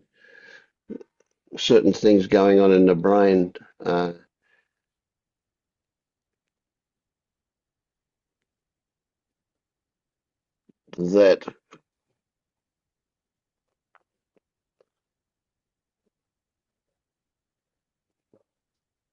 we don't know exactly what they are, but what we do know is that what they respond, our response to those things going on is that the idea that if we have a cigarette, that'll fix it. It'll fill a hole, so to speak, or it will whatever. Is it possible for those things to go on in the brain and for us to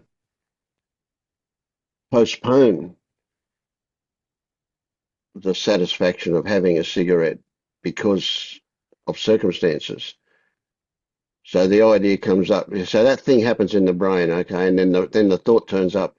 Have a cigarette. You'll feel better after a cigarette, or it'll fix that. Whatever. You have a cigarette is the thought, and then you go, yeah, all right, I'll have a cigarette. So you don't fight it. But on your way to get the cigarette, somebody comes along and says, hey, Stelios, come over here and have a look at this. And they take your attention, and you go over there with them, and you look at something interesting, and you've forgotten all about having a cigarette. Yeah. Right, so that the thing that happens in the brain that we might call addiction doesn't have an inevitable outcome, but we do recognize that it has, can we put it, some power.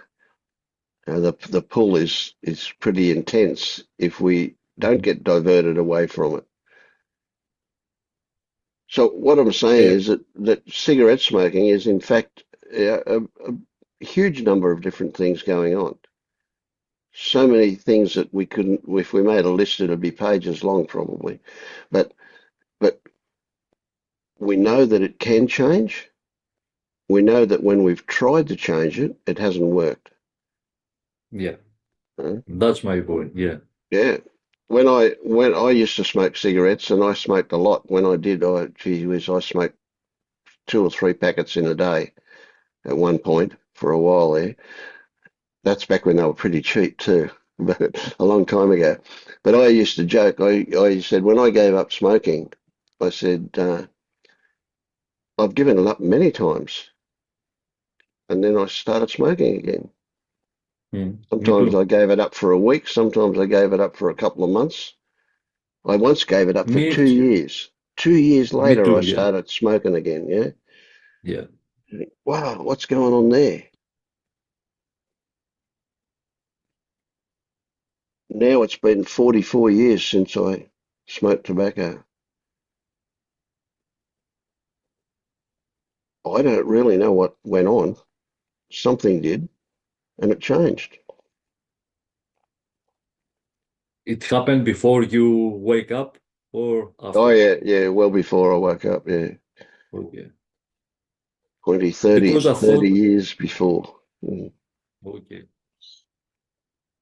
Because I thought if you see that you have no control and what is really going on, it will be easier to bypass that thought or to just see that it's a thought.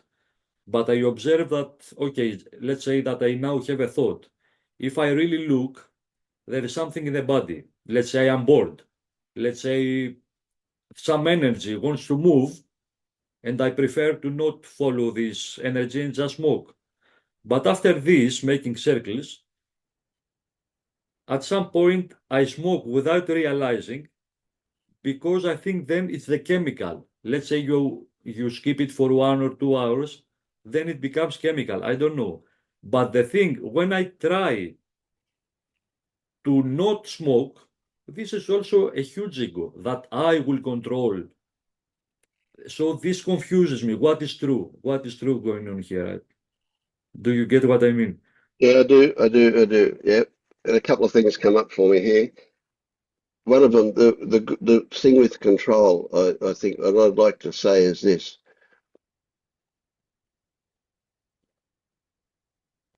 You never, ever had control, just like you never, ever had a self. Both of those were delusions. Yeah. Right? And it's pretty obvious how they come about, but we convince ourselves that we did things, and that's, we can say, oh, it's the mind that does that, but nevertheless, that's how it appears. Yeah. So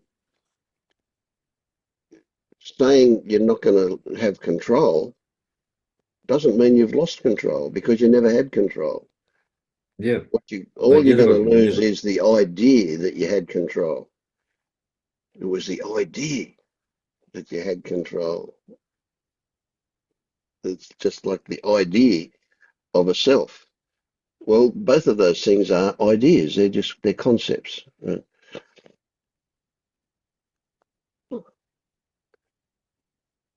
But you can say, and it's a bit of a stretch, and it's not really accurate, but for the sake of these stories, it's good enough. You can say, well, choice does happen. It's just that it's not an I that's making the choice. Decisions do happen, but it's not me that makes the decisions.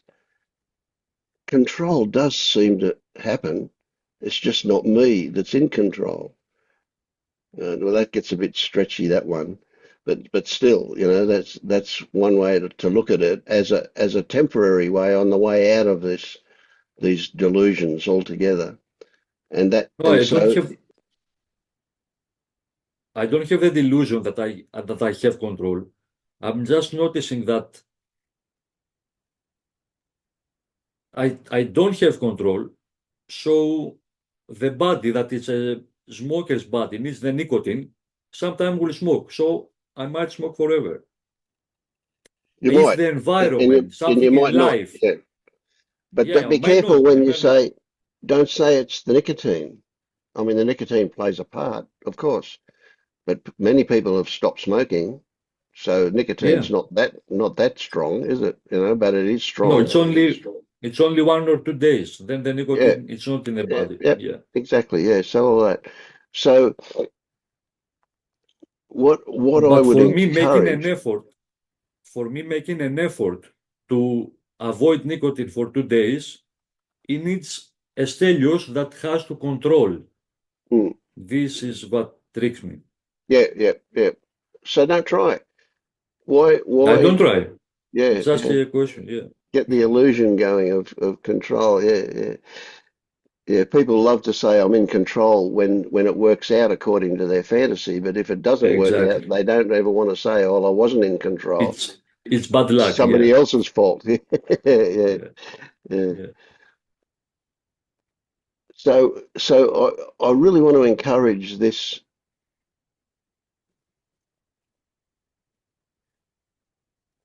Well, it's a temporary one again. This resignation, the resigning to the fact that you don't have control. Right? But with that's a temporary one again. I don't want resignation as the final thing because what I want is a willing acceptance of what turns up in life. Right? So there's no question in your mind that smoking is not good for your health. Smoking is going to cause problems eventually, if not Yeah. already, that's it. So there's no need to go further than that with that it would be a good thing to not smoke. You Yeah. know that. You know that Yeah. already, yeah? Yeah. For sure. I would like to not smoke. Yes. You would like to not want to smoke. Yeah. Yeah. So But yeah, continue. yeah. So when the idea comes up to smoke, right? So remember this meme that I have mentioned before, but worth mentioning again and again and again. This meme that it's never about what turns up. It's always about what triggers that to turn up, right? So it's not about the smoke. So when you have the thought, have a cigarette, you don't think about the cigarette anymore. You immediately just dismiss that as ancillary. It's hanging off the side. It's not really part of the deal. The deal is what triggered the desire for a smoke. Right? And then if you look at the circumstances that are going on for you at the time, right, you have an opportunity. And that opportunity will show you that something went on at an unconscious level that you decided to have a smoke. And so the smoke is one way of us avoiding unpleasant sensations. Right? It's an activity. So when we get confronted with something that is uncomfortable, right, we will try to avoid it. And the first line of defense is usually, not always, but is usually thinking. We'll get into some thought story, we'll have something going on, and that will take our attention away from, and we won't feel that uncomfortable sensation anymore. But the other way that a lot of people do it is they get active. They go and do something, right? They Yeah. get up and wash the dishes or wash the car or mow the lawn or do something as a way of Yeah. avoiding that uncomfortable sensation. Um, and in your case, smoking is just one of the things that turns up to do that. Yeah. Yeah. I can see that. Mm. But The I key, also can see that, yeah, go on. I can also see that, as I told you, I will notice this many times through the day. But then another huge ego comes into place that I will notice now to avoid smoking. So this gives me a lot of control. That I know it's true, but Yeah, yeah, yeah, so do yeah. you? Mm. What is true here? I don't know what is true here because I notice this many times per day, Yeah, and yeah, it's very tricky. At some point, you just relax with the body because it's a relaxation, and you can overcome this thought naturally. Just said, okay, it's another thought, and you relax with the body. Then it gets stronger and stronger, and your ego becomes stronger with the belief that I don't have to smoke now. Do you get it? mm, It's mm. very tricky. Yeah, yeah, tricky.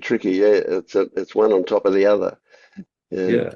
I think the bottom truth is that you might smoke forever, you might not. You cannot know. It's that's not in right, your control. exactly. Yep, that's Maybe it. something in your life or in the environment change it, but you cannot control. Yep. It's the same As to as soon as you stop fighting it and start noticing what's more subtle, what's underneath it, you're on the road. yeah. And you'll go, I didn't do it, but I don't smoke anymore. it just stopped. You know, it's like you'll get bored, or you know, the first time Yeah, you'll go, oh, a cigarette, and then you go, oh no, you yeah, know, it's yeah, not like you're fighting it. It's not that you just could get bored with it. yeah, yeah, yeah. I have quit smoking many times. The previous time, about 3 years ago, that it lasted for 2 years, it came like this. Just Mm. woke up one day, went for a walk without my smokes, and I said I don't need it. And this came the most natural quit I ever done. Just in one day quit smoking because I forgot my smokes. Yeah. But the other times that I force myself to quit smoking, let's Ah, say I have quit it for 6 months, I was always jealous, other people smoking 24/7. yeah, yeah, yeah, So yeah, I wait if it comes natural again, it's good. If not, yeah, the struggle to not smoke is even worse. yeah, yeah, for sure. Yeah.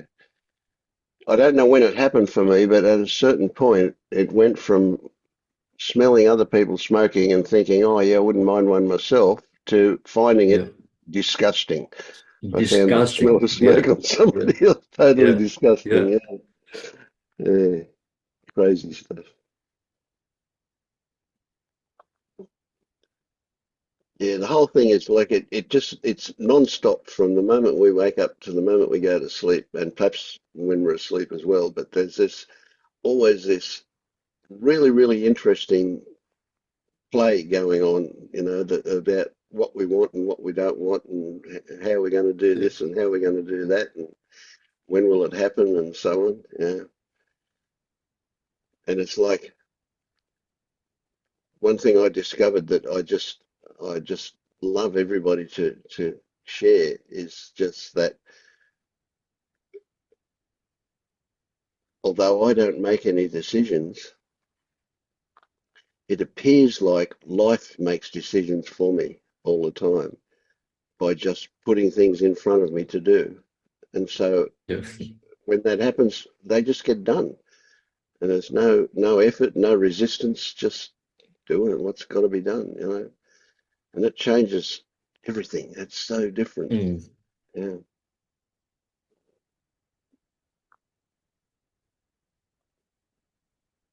Noticing that, do you always put your right shoe on before your left, or your left on before your right, or is it random, you know? Yeah. It's amazing how many I things we do habitually. yeah.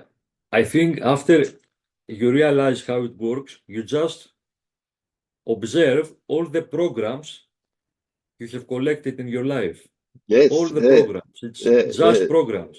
yeah. A book full of them. Yeah, Yeah. for sure. Yeah. So you've seen a documentary with yourself. That's it. Yeah. Some days, some other days, it's more for me, as I told you, it comes and goes. Mm, But I don't try to seek anymore or to control, or I say, okay, this is a yeah, day with yeah. clarity. Or yeah, That's it. Yeah, and sometimes we've got more energy, and sometimes we've got less energy, depending on yeah, how tired we are, or if we're sick. You know that we can get triggered a lot easier in those situations. yeah, Um, and so there is that thing too of, okay, I can work on something when it turns up, you know, in the wild, so to speak, or I can not work on it now because it's not appropriate. Maybe I'm out with mhm, other people or something. I can take it to the lab later on. So that's a yeah, good technique to have. You know, you can say you use your imagination, and you just get a bit of juice going by thinking about the situation, or even construct a sentence that will give you a bit of an emotional charge from that, and then you can work on it then.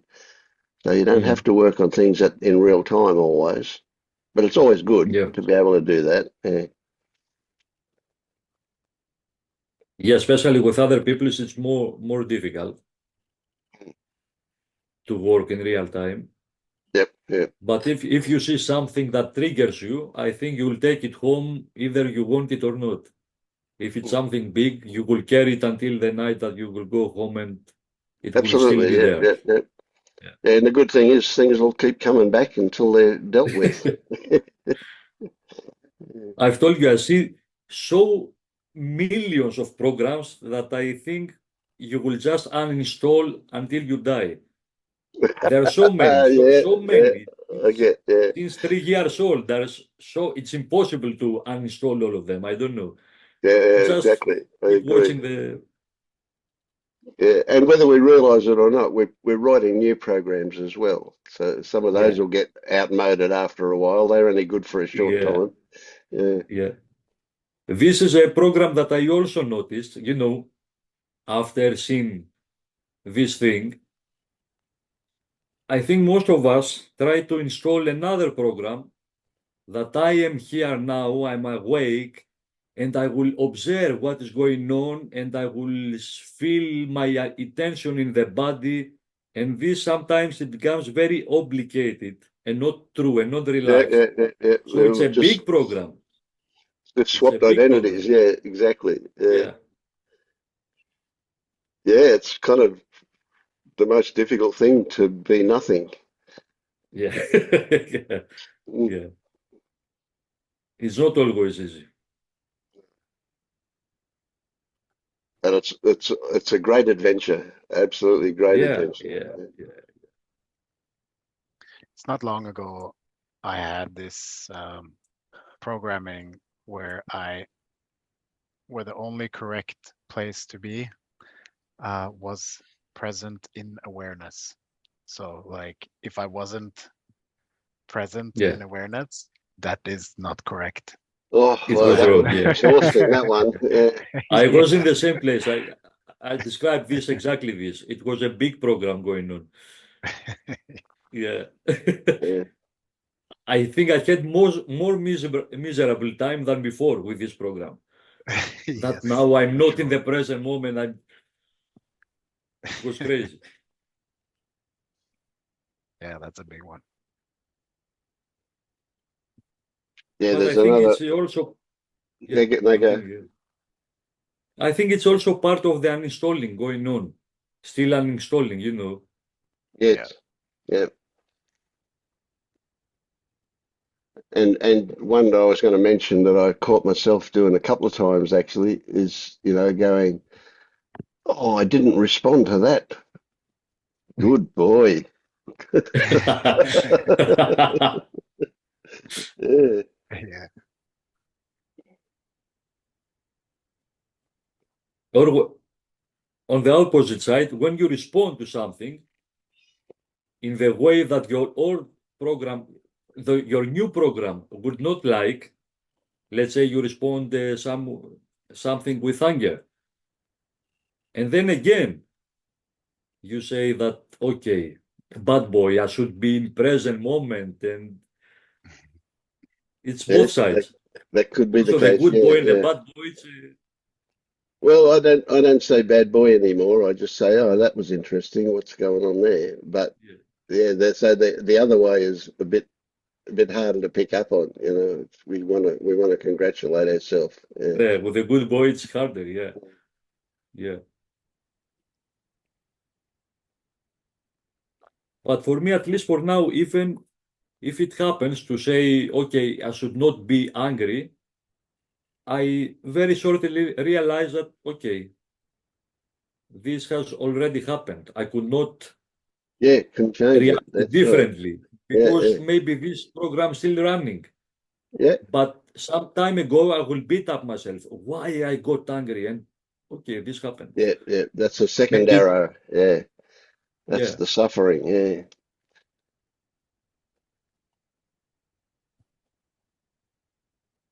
and having the expectations that I'll never get angry again. And that's crazy. I mean, how do Yeah, I know what programs are running down there as a subroutine?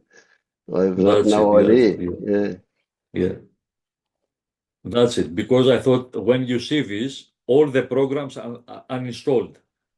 mm, And no, you will no, never uninstall all the programs. So you never know how you'll react. exactly. Yeah,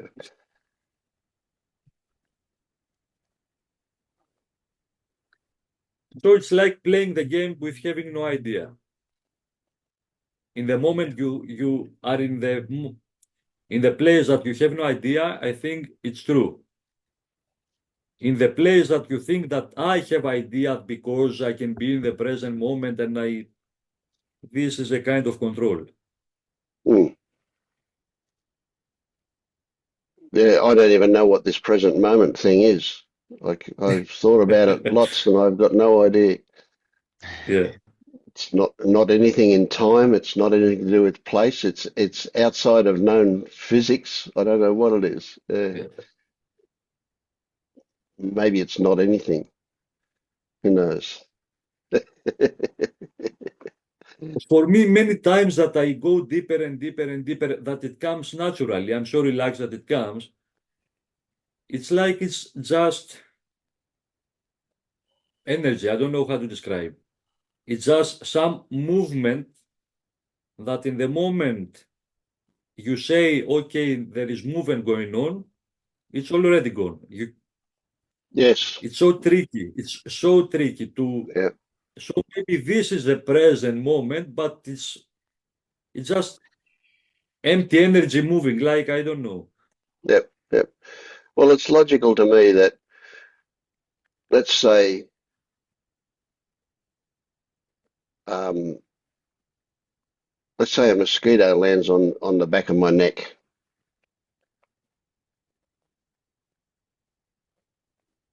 My body responds to a sense of touch, and without even thinking about it, I'm going to swat it. But the story has turned up that there is an insect, probably a mosquito, landed on my neck.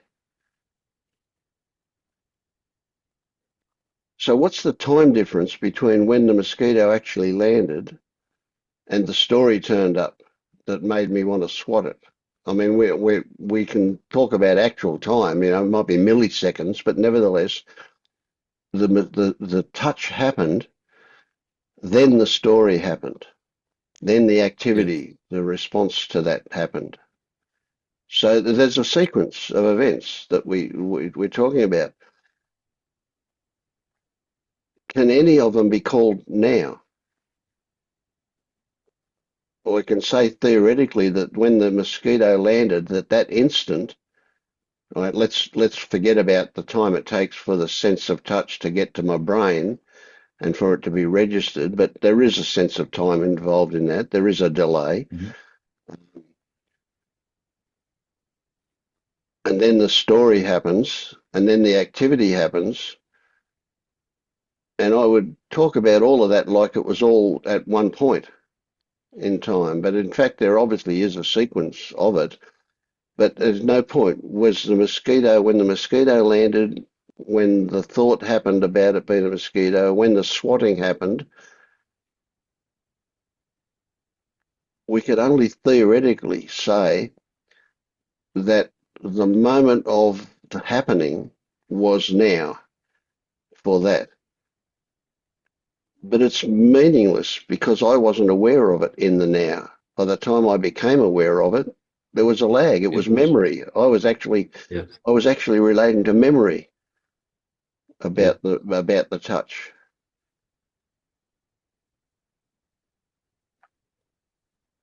And this is the trick. So obviously any idea of wanting that to be different is just insanity. Yeah. So any idea of wanting anything to be different to what we perceive it to be is insanity. Yeah.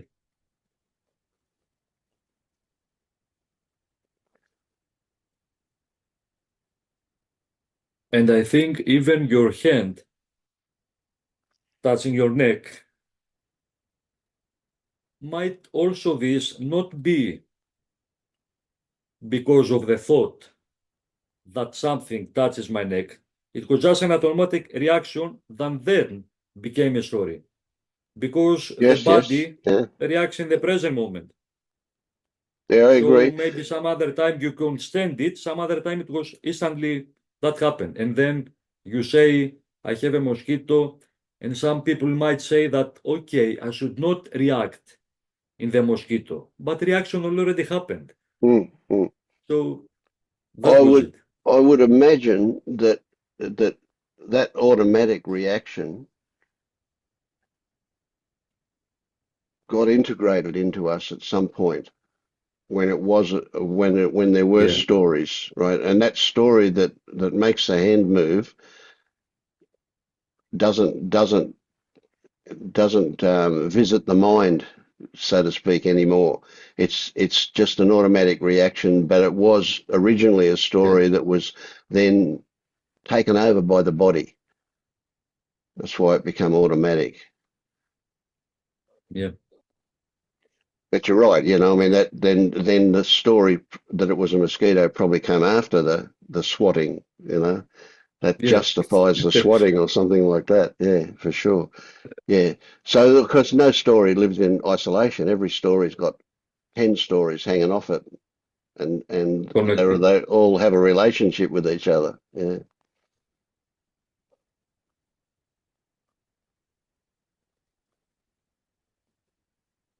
But that thing of realizing that it's futile and a crazy waste of energy to even consider for one moment that anything should be different to what it is incredibly freeing. Yeah. Yeah.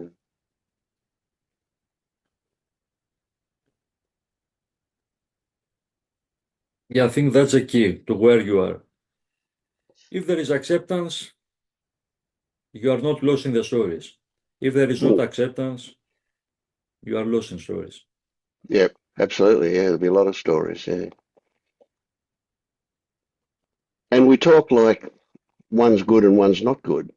But of Yeah. course, that's not the case Yeah. because the so-called not good are our way into the good. Yeah. They're our portals, our doorway. Yeah.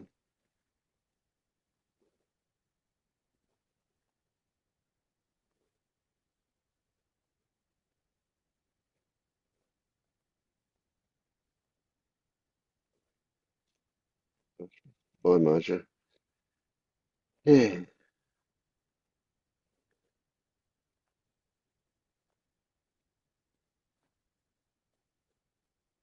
One of the big ones that fell pretty recently was a belief in.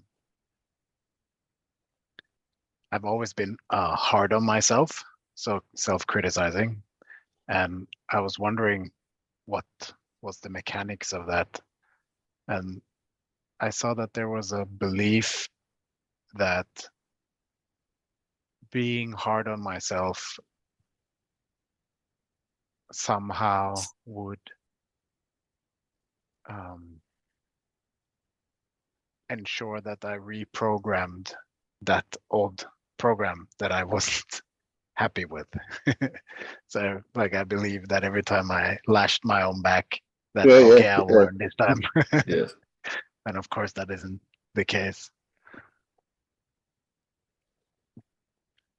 Yeah, That's a well, big some of one. the more insidious ones that are rather interesting are like, if I'm hard on myself, that must mean I'm a good person. Mm. Uh, Mm, or even if I'm a seeker, seekers are good people. Yeah. Yeah. yeah, Yeah, yeah, we can laugh now because we see how much selfing goes on with that kind of thing. Yeah, Huge. I think anytime you are hard or good on yourself, especially hard, it's because you would like to be better or in the opposite direction. That means you want to self-improve. I yeah, think every time we want to improve ourselves is the biggest and most trickier selfing. mm, yeah, mm, for sure. If every belief is behind improving myself, it's one of the trickiest selfing. Yeah, yeah. for Well, sure. it could be, either that side or that side too. It could be that, um,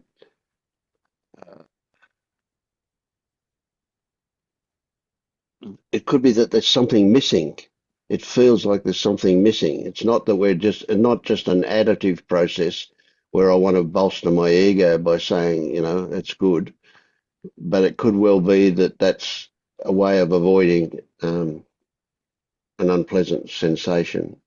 So it's like, okay, I feel inadequate or insufficient for this situation. That could well be why we go the other way as well. Yeah. You see that in a lot of people. You see that. I mean, there's a classic example I use is Donald Trump. There's a person that's got to bolster his own ego every moment of the day because it's so fragile.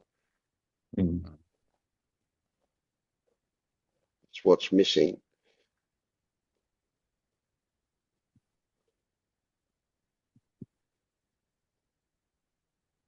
So I was watching one of the older videos the other day of this group meeting, and I noticed when somebody brought up, I think it was Dennis who brought up that this is not spiritual anymore, or something like that. And then the responses of you and some other people in the group were like, thank God for that, or something. And I noticed that a question came up where I was wondering if you have a belief in not believing spirituality, because we really don't know, right? Mm. Yeah, no, I certainly am not saying that.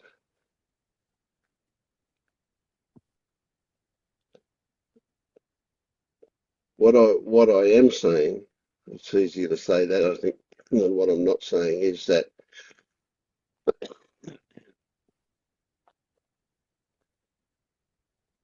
or what comes up right now is that the spiritual aspect of that, and then we probably need to define that a little bit and play with it, but that comes afterwards. That's later. What we're really dealing with at this stage is basic human stuff. Yeah, okay. I see what you're saying then. Yeah.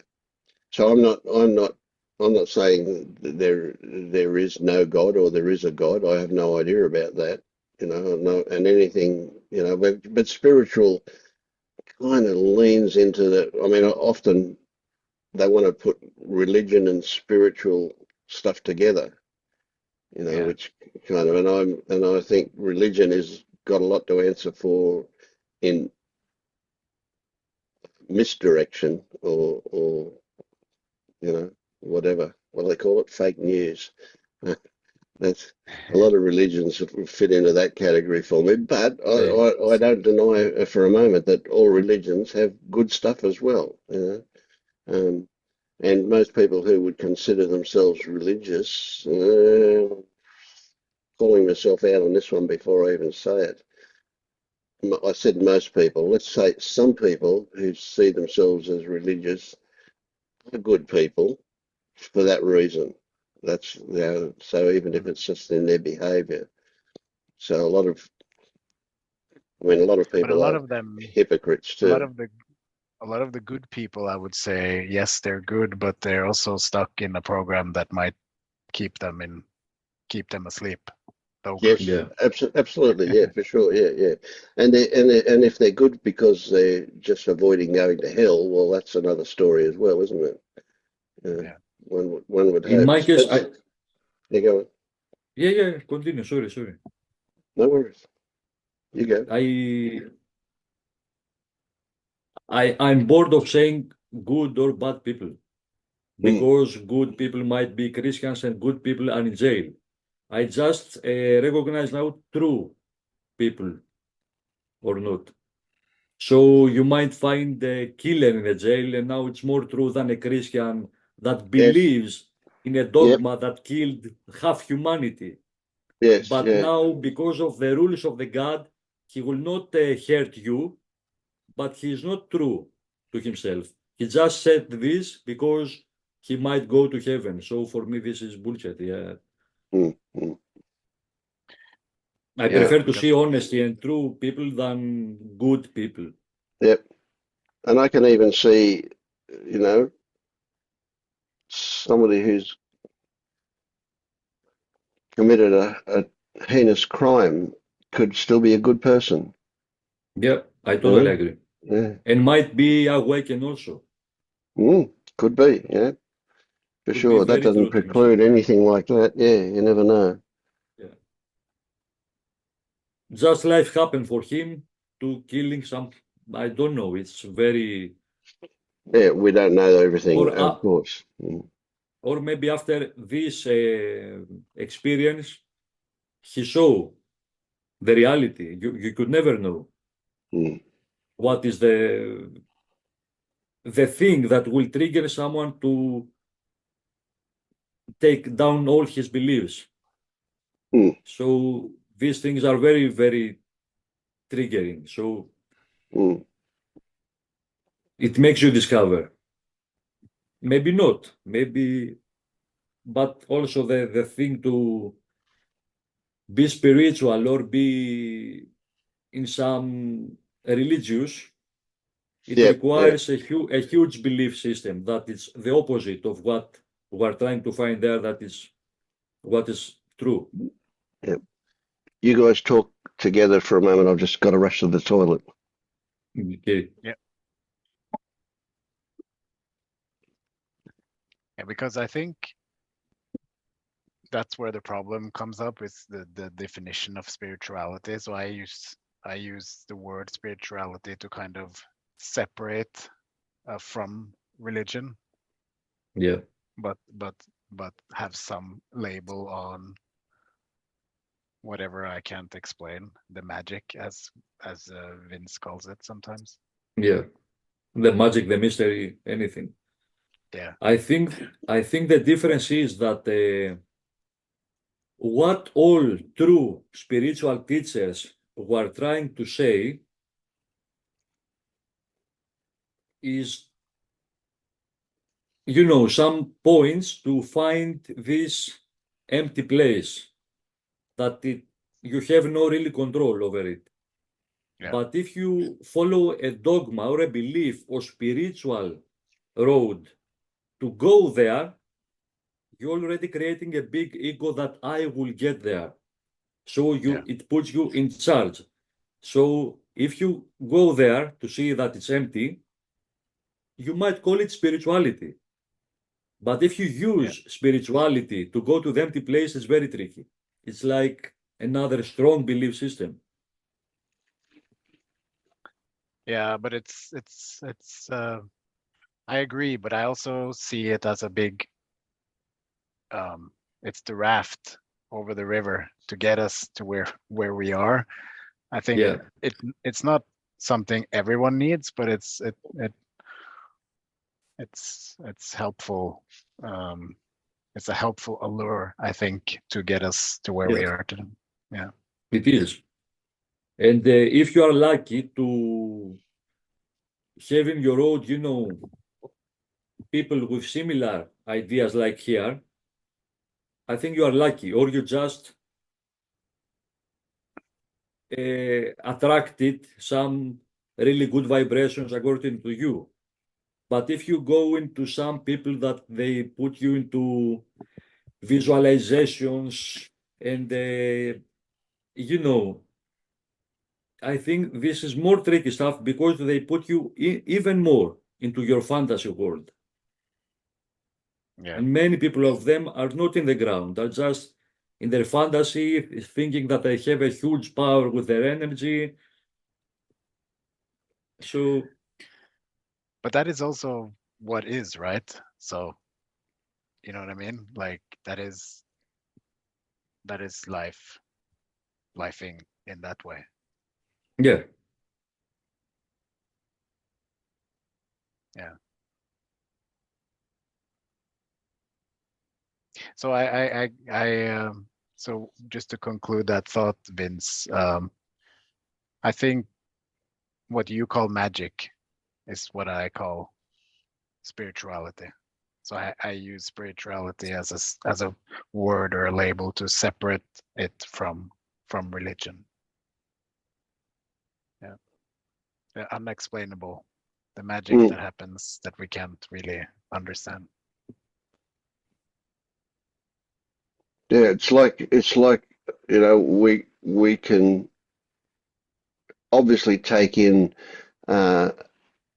stimulation from any of the five physical senses, and when we look at a blade of grass with a drop of dew on it, and it stands out as something pretty amazing, it's not just coming in through our sense of sight.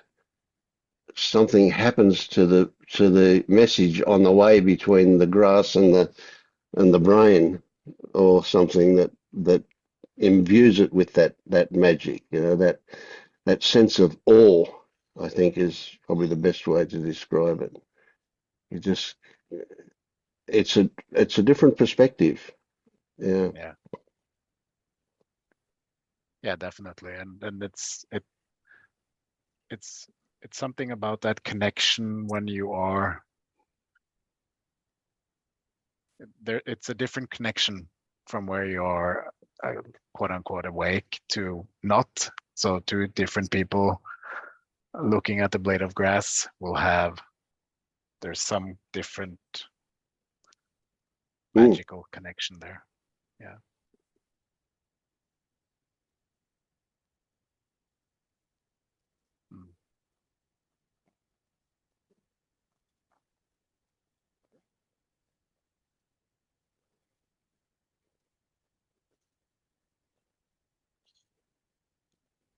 So if we take the word spiritual and then look at the word spirit, all of a sudden we get a different experience, don't we? And so in a way, not the alcoholic kind of spirit, but the other kind of spirit we talk about, like as in ghosts, or almost something that is not tangible. Well, maybe tangible is not the right word, but something that's not physical is how we would see that spiritual, and that's certainly right. I mean, that fits with everything. Yeah, and it's like what we're talking about is that what is not measurable, or Yeah.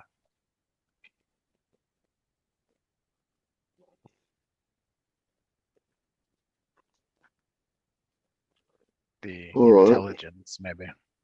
Yeah. So I'm thinking we'll wind up, eh? Yep. Happy for that? Yeah. Yep. Thank you. Good to see you again. Yeah. Good to see Bye. you. Yeah. Bye. Have a good day. Yeah.